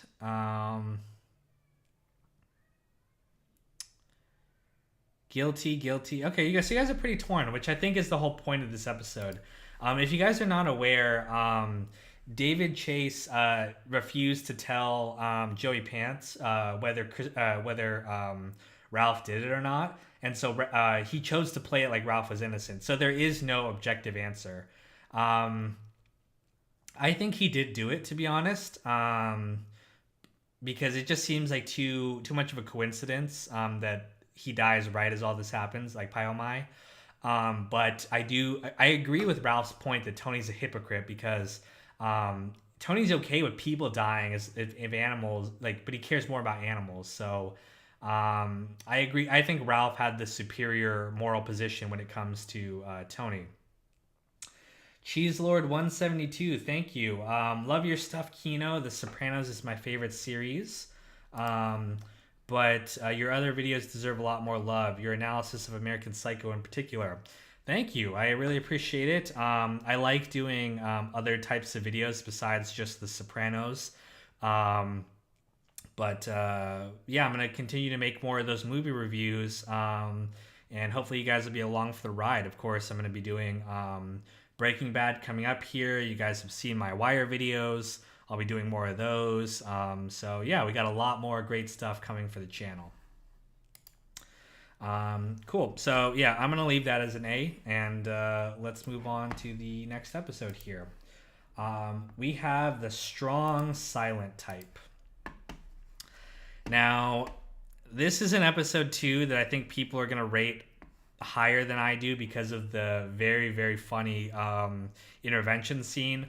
Let me just say, one of the best scenes in the entire series. But for me, I think it's probably a B. We got important stuff happening in this episode, important emotional stuff with Christopher and the drugs. But yeah, I mean, I don't know. I really try to keep A to these more emotional episodes and B to these more just like enjoyable episodes. I put the strong silent type as more enjoyable than. Yeah, I mean, I know you guys love the intervention scene, but I don't judge these just on like funny or enjoyable scenes. I judge them how they come together as a whole. I wanted to jump ahead. Okay, ST, you said, I don't agree with the hypocrisy argument. Some animals are for eating, some aren't.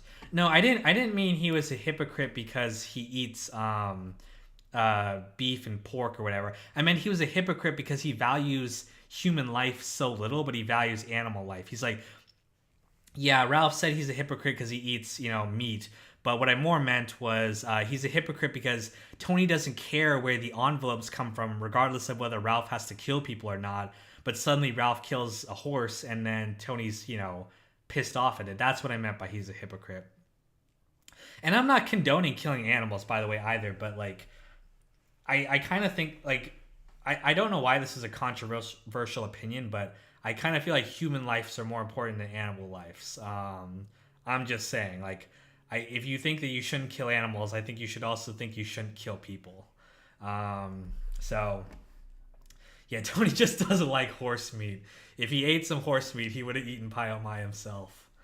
Yeah, so I'm gonna rank this as a B. Good, solid episode, funny as hell, but in terms of like the plot and emotion, I wouldn't rank it as an A. Calling All Cars.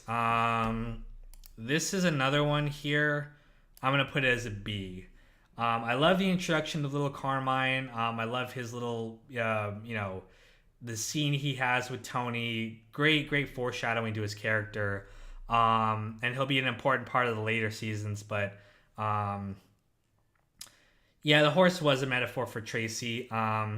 Which I have my own thoughts on that because Tony didn't spend a lot of time thinking about Tracy that season. Like he didn't even really like her when he saw her in university.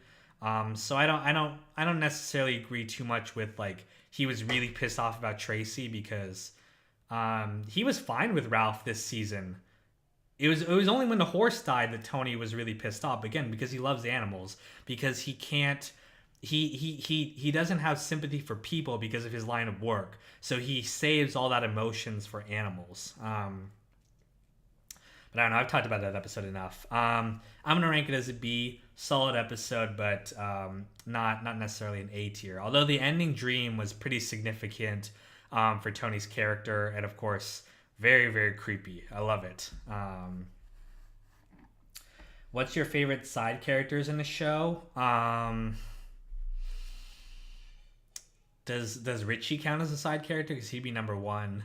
I love Little Carmine. I guess Artie's a main character. Love Carmela. I know she's a main. I don't know.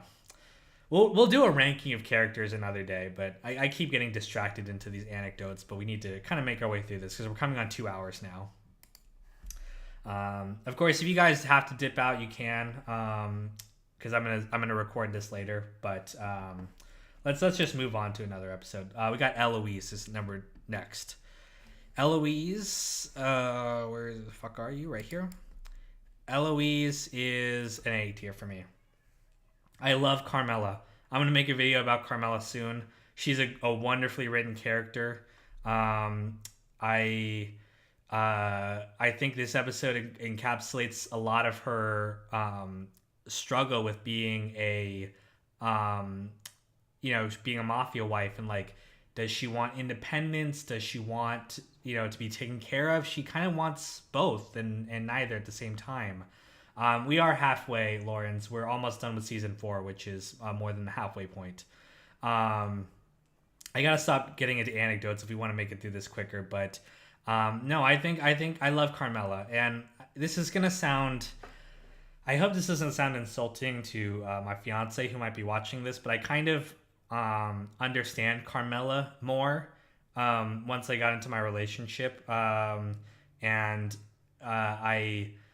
I have a lot more sympathy for her, and yeah, I'm a simp. Go ahead and call me a simp too, but I think she's such a wonderfully written character, and like I said, I understand the female perspective on this show a little bit more because of my relationship, and so Carmela has become one of my favorite characters overall.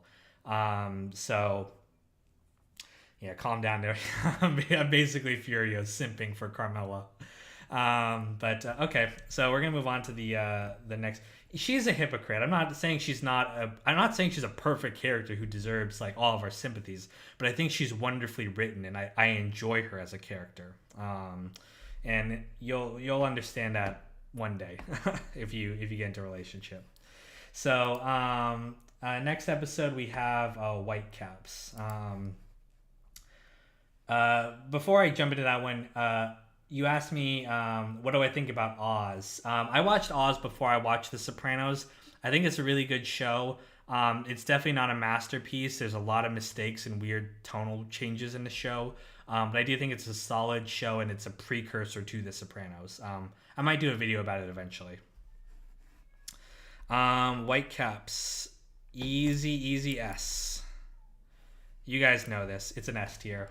I kind of feel like I don't even need to talk about it. Like, you guys understand it, but the best acting on television I've ever seen. Very, very important to the show. You're right. Carmela does resent independent women, but she's unwilling to take that step. But I don't think, like, yeah, that's hypocrisy. But Tony's a hypocrite too in a lot of ways too. Tony, resents his lifestyle, but he refuses to make a change about it too. So, Employee of the Month is not overrated. What the hell are you talking about? Yeah, S tier. I'm not going to talk about it because you guys understand. This is the number one episode of the show for me. Employee of the Month is probably number two. So let's just move on. I know I talked about other episodes more than this, but you guys understand this. We don't need to talk about why this is an S tier. Okay, so number 5, we have 2 Tonys. That's the season 5 finale premiere. I'm sorry if my voice is kind of getting a little bit more raspy. I've been talking for almost 2 hours straight. 2 Tonys is a B tier for me. Really, really well done. I love the metaphor where it's not about Tony B. It's about the 2 sides of Tony. The bear, we're setting up the bear, which is going to be a metaphor which will pay off at the end of the season. But I love the scene with Melfi. I love that Tony is painted like a beta male in this episode. Like, he's so weak. It's like the scene where he's trying to give Melfi the cruise tickets to go with him. He's like, well, what am I supposed to do? I just have some seats here. He's just so weak in this episode. I love it. I love the different characterization we get of him. But it's a B tier for me, not a C tier, but I wouldn't put it as an A. But a good episode. Number 2 is Rat Pack, right? Yeah, Rat Pack. So we've got where are you? The introduction of Tony Blendetto. I'm gonna put Rat Pack as a C. I love Tony B, by the way. We're gonna talk about him in more episodes here. Tony is a Sigma, yeah. Sigma male grindstone is so cringe. Like, if you take it seriously, it's funny when it's ironic, but it's not meant to be taken seriously. I want your skin. What the fuck? Are you talking to me about that? Thank you if you are. But dear Tony Egg, yeah, not Tony B. Rat Pack, I like it. I don't know what people's problem with it is. Like, I wouldn't put it as a D tier, but I think it's a solid episode. I like Tony Blendetto. I think maybe you guys don't like it because he doesn't want to go into crime right away, but I think that's kind of natural. Like, I'm watching The Wire, and spoiler alert, but Cuddy kind of starts out in the same way. He wants to kind of be, I'm only on season 3. I'm not done with season 3 yet, but he wants to be a civilian, but then he realizes how hard it is.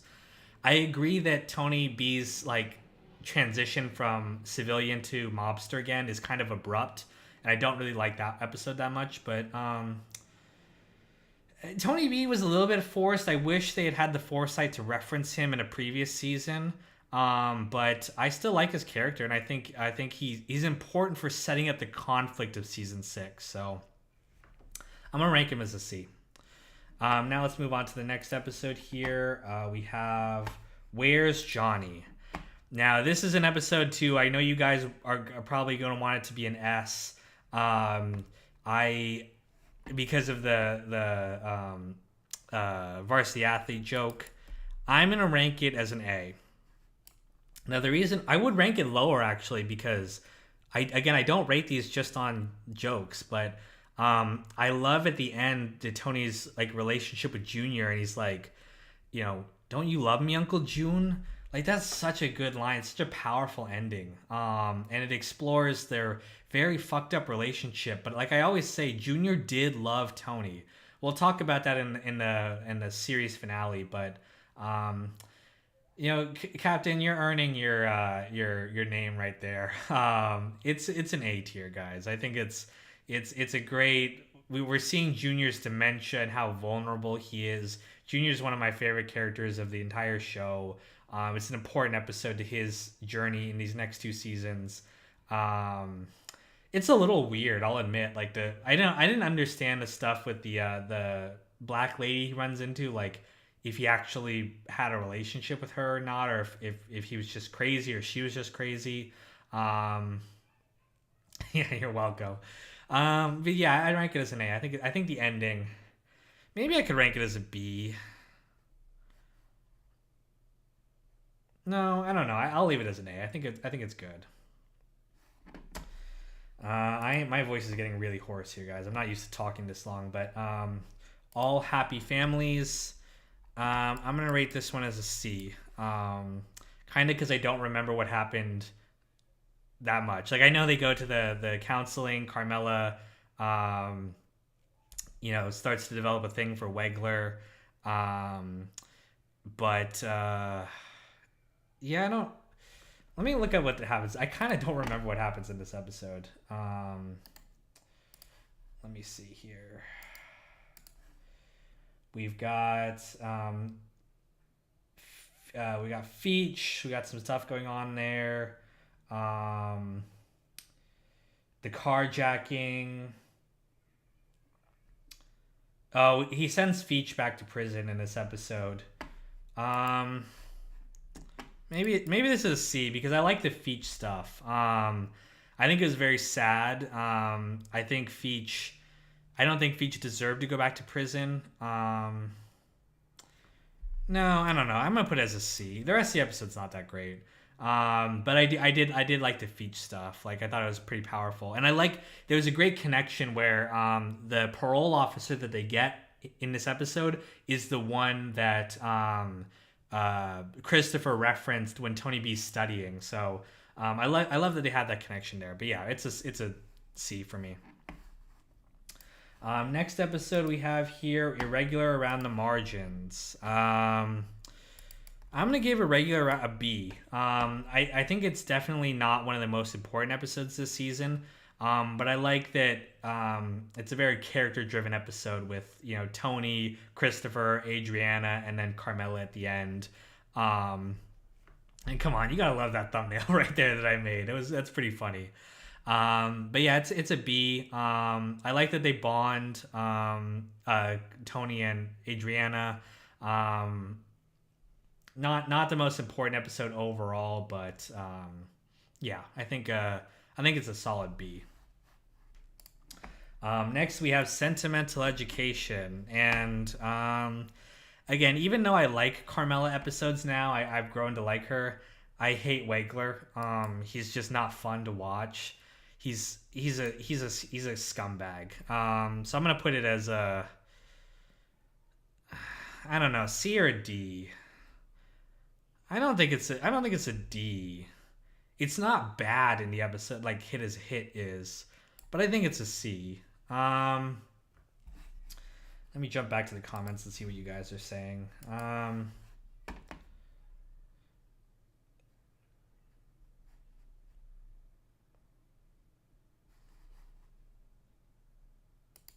Yes, I will be making a video about Breaking Bad.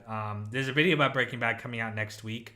But I'll be doing a whole series review, like my Soprano logs, starting probably in January of next year. Yeah. Um. Yeah. I don't know. Yeah, you're right. Actually, I do think it's a. I want some more D's, and I don't like this episode. I like Carmela. Don't get me wrong, but I don't know. It's not a fun episode for me to watch. I'd probably skip it on a rewatch. I I hate Wegler like on a personal level because he's like he reminds me of Brian from Family Guy. He's like one of these like pseudo intellectuals who like he's like, oh, you should read this book, and he's like trying to impress her like how much he reads and stuff. Like that's such like a douchey thing to do. So yeah, I'll put him as a D. Wow, Captain actually would rate it as a C. That's interesting. But okay, let's jump ahead here. We need to get through these. In Camelot. Okay, I'm glad I put this one in D because I'm gonna put In Camelot as a C. Now I know a lot of you people hate it because it's cringy, but I love it because I love the theme at the end of the episode where Tony he gets more sympathy for his mother because he realizes that this woman is worse than his mother was. Like, at least his mother was like direct about her negativity, but whereas this woman is kind of like, you know, she pretends to be nice, but then she's kind of a bitch at the end. But yeah, I mean, the song is cringy, but it's supposed to be because we're seeing it from Tony's perspective where he's like, ugh, this woman is gross now. But at the end of the episode, he still chooses to bash his mother and praise his father, even though he realized that his father was kind of a scumbag too. So this is a solid C for me. I think it's kind of slept on in the community. Number 8, we have Marco Polo. Marco Polo is where is it? Right here. This is a B for me. I love that Carmela kind of goes against her parents and kind of defends Tony. Again, we'd see a similar thing happen with Meadow, where she kind of dislikes her family, but when someone else criticizes it, she defends them. We see Tony and Carmela kind of bond again, even though he leaves at the end kind of stupidly. He could have got back together with her without having to spend the $600,000. But yeah, this one's a B for me. I like that Tony B is jealous of Tony too for the wealth that he has and the relationship he has with his daughter. So solid B for me. I think it's a pretty good episode. Number 9, unidentified black males. This is going to be an A for me. I love not only the great funeral scene, I love the conflict that it's setting up with Johnny Sack, but what really makes this episode stand out for me is Tony's panic attack at the end, and it's revealed that why he loves Tony B so much is out of guilt, not out of love. And there's this great detail where he's having a panic attack, and Melfi's like, you know, stop talking. You don't have to keep talking. But Tony keeps talking. He wants to talk it out. So even though he always said that, like, oh, I hate therapy, I don't want to talk, like, he secretly loved chatting with her about his emotional problems.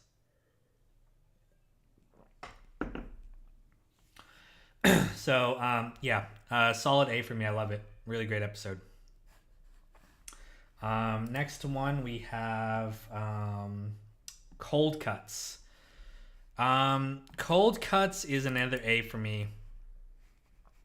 I love the farm scenes with Uncle Pat. I love Tony and Christopher bonding, even though Christopher is resentful of him.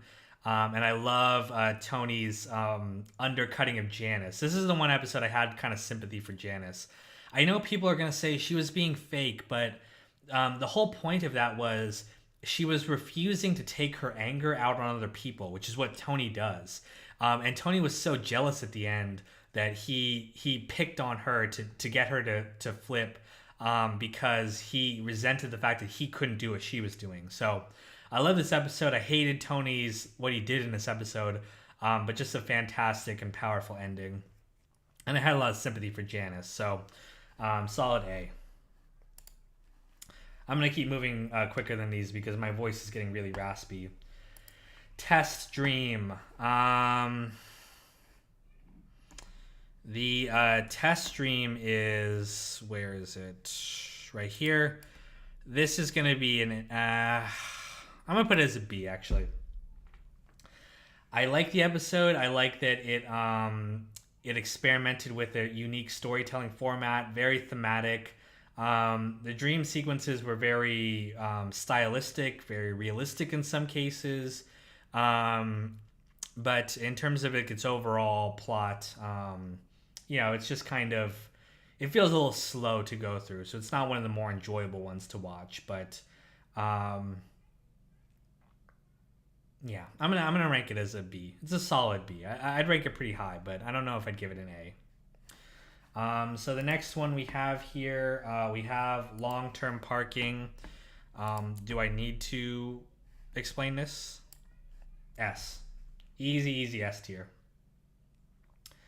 Yeah, is it light where you're at? That's a powerful ending. You're right. I'd rank it as a high B. But let's go on to long term parking. Easy S. I loved Adriana's character. I love it's so clever the plot they come up with to get her to go along with them. Really shows how devious. To flip my Maserati.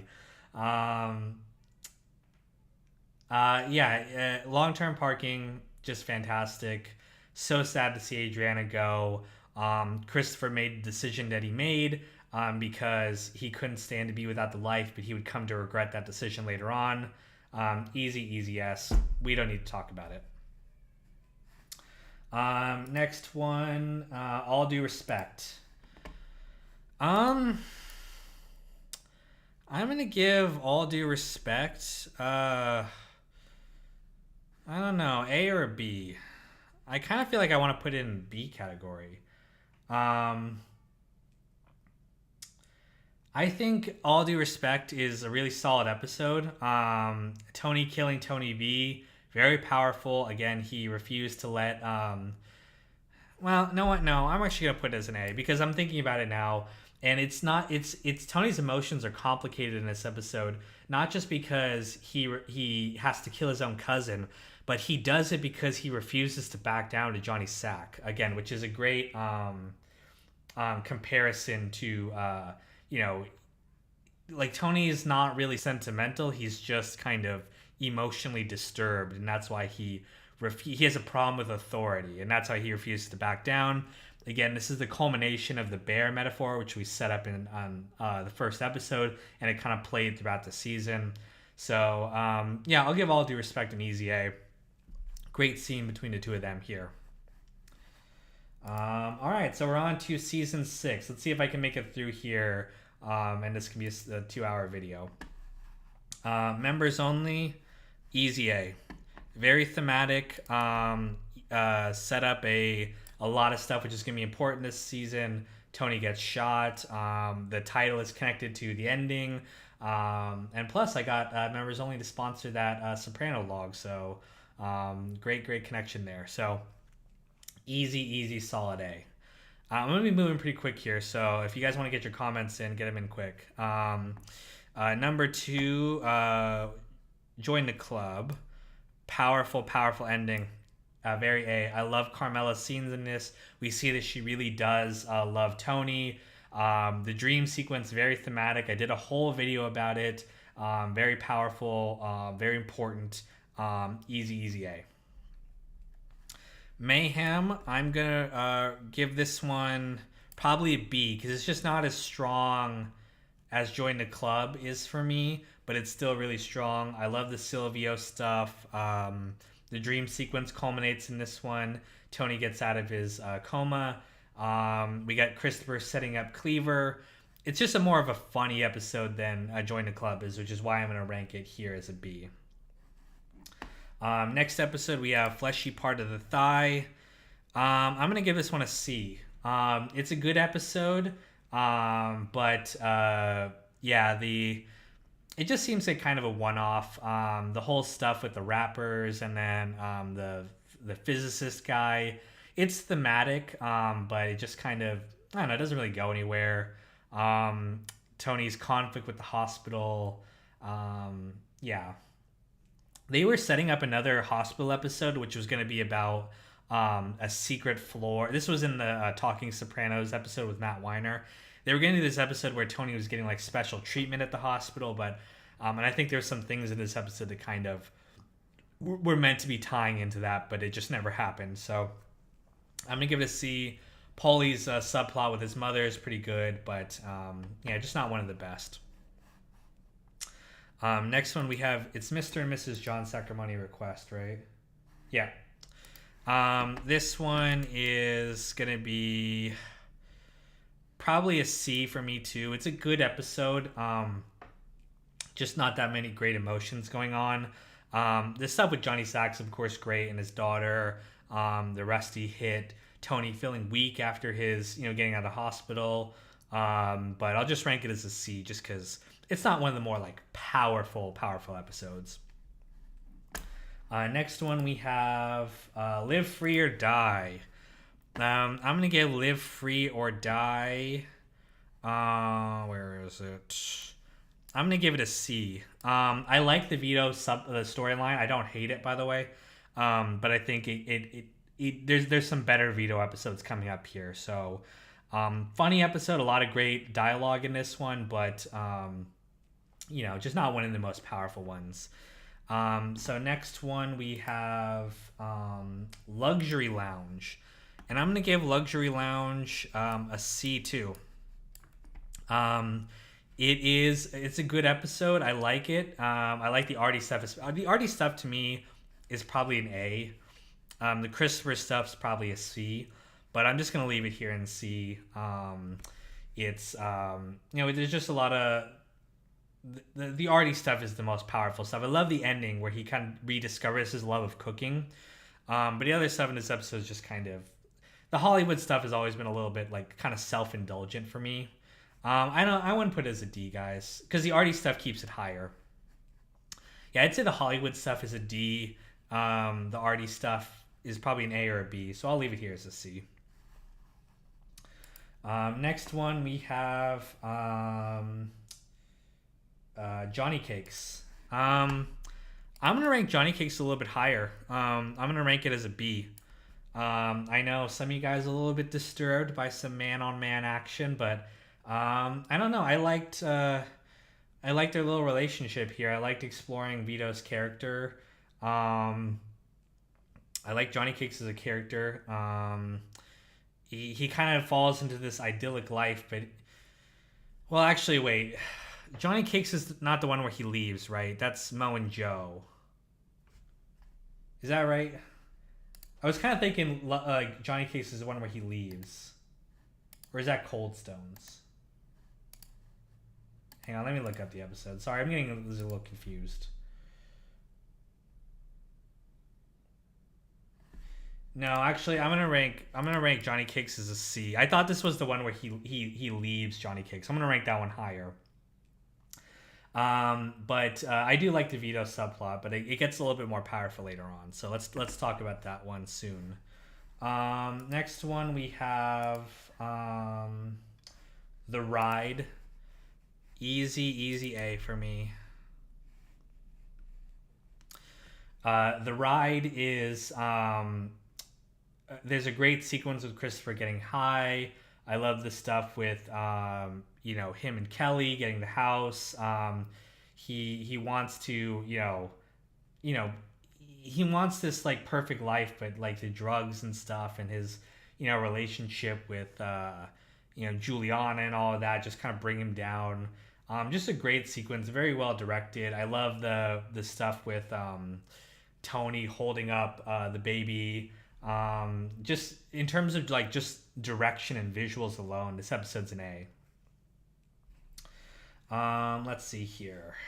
Next one, we've got Mo and Joe, this is the one I was talking about, the one that he leaves.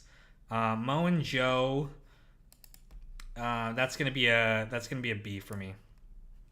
I like that he could have had this perfect life with Johnny Cakes, but he craves the mafia life too much. It's not really his kids. He says it's his kids into construction.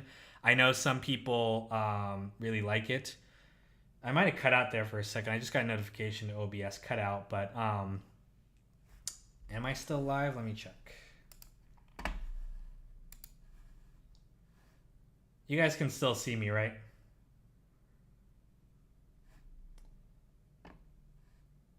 I just got a notification OBS like disconnected and reconnected. I'm still getting more comments, so I think it's still live. So okay, cool. It lagged for a second, but we're back on now. Cool. Okay, so I like that episode. I like the ending, and I think it's a good culmination to the Johnny Johnny Cake's subplot. I know some people didn't like it, but for me, I thought it was a nice change of pace. Let's see here. Let's move on to Cold Stones, the Carmela episode. I'm gonna give it a C, just because I like the Carmela stuff in this episode, but it just didn't kind of culminate in a really meaningful way for me. Like, there's more powerful Carmela episodes than this one. Um, you're saying it's a high A. I don't know. There's the stuff with Vito where he gets killed. Um, Maybe B, because I don't know, the Vito stuff with Tony like not wanting to kill Vito, but he gives into it. I think that's pretty good. I wouldn't rank it as an A, but I'll give it a B.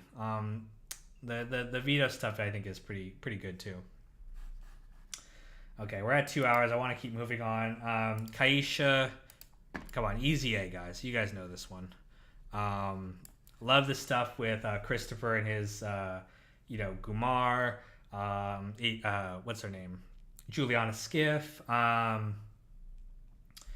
Very, very powerful ending, where it's like they're all together but they're also apart. It reminds me of kind of my own family's holidays sometimes, where it's like it's a little bit awkward there. But a warm mid-season break. Yeah, I'll rank Kaisha as a solid A. Let's move on. Soprano home movies. Come on, easy A. Where are you? Soprano home movies, easy A. You guys know this. The fight with Bobby, the stuff with forcing Bobby to do the hit, the stuff with the fight and Tony feeling weak afterwards. Just solid and great. Love it. Easy A. The next one we have Stage 5, another A. I love this episode. I love how Stage 5 is connected to the Christopher plot in this episode. The Stage 5 with cancer with Johnny, and then Stage 5, which is the 5 stages of grief. Just that title just works its way out throughout the entire episode. Soprano home movies might be an S. I agree with you. I don't think it's as powerful as like the raw emotion of Employee of the Month, Whitecaps, or Long Term Parking. But I think it's a solid episode. Very depressing. You're right. Stage 5 is very depressing, but a really good episode. So next on we have Remember When. I'm gonna give Remember When a solid B. Good episode. I love exploring Tony and Paulie's relationship more. Pretty funny in some cases, but very standalone in its nature, but also not like very emotionally powerful. Why I'd put it as an A.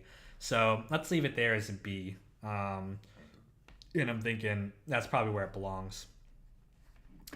Number 16 is Chasing It. I'm going to give Chasing It an A. So this is what I'm talking about here. Like I said, just more raw emotion here compared to Remember When. Paulie should have got whacked. I mean, he was a traitor. People forget that. Like, he gave information to Johnny Sack, so he's definitely not as loyal as he, says he is. And I don't think he's a stand-up guy. But Chasing It, really solid episode. I love the shaky cam in it. I love how raw and like borderline disturbed Tony is. That scene where he's yelling at Carmela is so funny, and so like just mean spirited. I don't know why I said it was funny. It's not funny. It kind of is, but it's also like just powerful. She throws the thing at him. He's a degenerate gambler, what his father warned him not to be. So, easy A. He fucks over Vito's family, even though he's supposed to take care of them. So, I love seeing Tony's descent. This is as kind of low as he really gets, in terms of, his character. Next one, we have Walk Like a Man. I'm going to give this one a B, too. Or no, I shall give it an A. It's a powerful emotional stuff with like Christopher feeling like bullied by the family, AJ feeling emotionally. I was gonna rank it lower because the AJ stuff is a little bit, like not pathetic, but it kind of just makes me like cringe for him. But it's a solid emotional thing where, um, yeah, they're both kind of going through emotions. I don't. We'll talk about Kennedy and Heidi in a second here, but whether he was justified in that, but I'm gonna rank Walk Like a Man as an A here. Just some solid, powerful emotions there. I don't. The JT thing kind of bothered me at the end, where he just kind of kills him out of nowhere. I wish like JT had been a little bit more antagonistic, and I would have felt like why Christopher would do this. But again, I get that like Christopher is just lashing out because he's in pain. But yeah, it's an A for me. So now we have Kennedy and Heidi. Again, easy A for me. I don't think it's an S, guys. I'm sorry. I don't think it's as raw as like long term parking was for me because Christopher dies at the beginning of it, and then most of the episode is dedicated to Tony kind of not processing the death really well because he refuses to admit his own guilt for it. Um, I Again, I think Christopher deserves what he got because of last episode he kills JT out of nowhere. So I didn't feel as like sympathetic at the end there. Um, but the whole Vegas stuff with he's like I get it.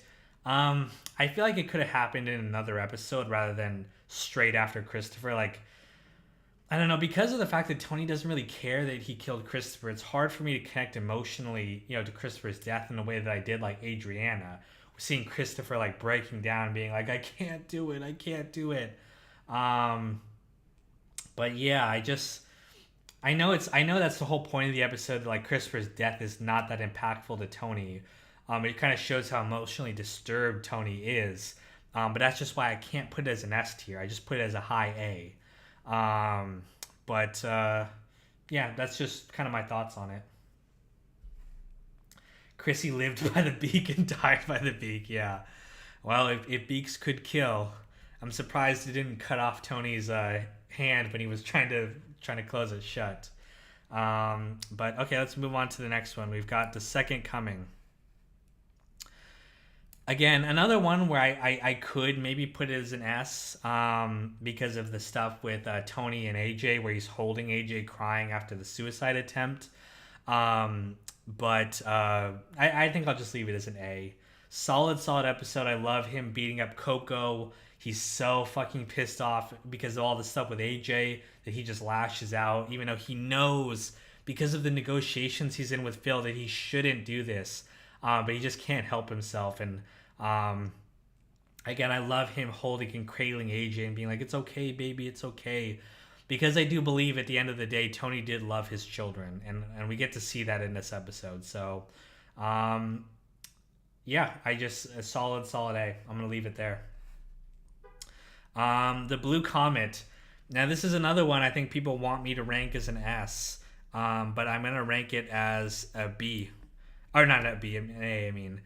Because, again, Bobby's death was powerful. But yeah, I'm gonna save it for the next one, which you guys know where that's gonna go. But yeah, it's a solid episode seeing Silvio and Bobby shot like that. But it kind of is more action oriented at the end than emotionally oriented. We'll get the emotions next episode.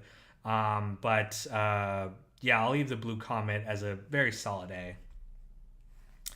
And of course, you guys know where this is going. Made in America. Solid S. We get it's just so perfectly directed. There's so many elements that tied to the end there, where the things they were setting up, where Tony is probably killed at the end. I know that's a controversial take, but I think he was. I think they set up a lot of details for it. There's some great emotions there with the look. It's just so dark. It's filmed so dark. And at the end there, where they're at Holston's, it's a nice moment, but remember that Tony did not remember the speech he gave at the end of I Dream of Genie Cusimano. So we're just seeing how far Tony has fallen. But yeah, that is how I rank all the episodes here. So let me let me zoom out here a little bit so you guys can see again. I think we got a good distribution. We've got a few S's, a few D's. Most are in the. I'm surprised that actually more are in the A than the B tier. But yeah, we got a solid breakdown here of. I think most of the episodes are in the middle, and then we've got a few really great standout ones here. So, yeah, that's all the episodes here. I know we've been talking for a long time here. My voice is getting pretty raspy. I hope you guys can still hear me. Wow, we got 168 concurrent viewers. That's awesome. Thank you guys for all showing up. Perry, great job, Kino. Treat yourself to the soft drink of choice. I actually am gonna go probably go buy a Coke after this because my throat is like really sore. But thank you guys so much for not just the ones who donated, but just thank you guys all for showing up like this. I think I want to do this as like a semi frequent thing. Maybe next weekend, maybe next Sundays are usually a good day for me to do this. So we can do some more rankings like this, or we can do just some more like just chatting. I think we can talk about the show. I really like interacting with you guys in this way because it's just when I make the videos, it's like there's like a week to a month of lag time between when I actually hear from you of what you think. Yeah, we'll do some more of these. I'll make an announcement before I do them, but yeah, hope you guys enjoyed the video. And also, if you guys want to make your own tier maker, in the description of this stream, you should see the link there. So if you want to make your own list here, you totally can. You can leave it in the comments or tweet it at me, whatever you want to do. Yeah, I'm interested to hear your opinion of on my list here. So when I release this as a video, go ahead and leave a comment on anything you disagreed with or you think should have been ranked differently. But yeah, stay tuned. We're going to have a Breaking Bad video tomorrow, so that should be pretty exciting. Thanks, and I'll see you guys soon.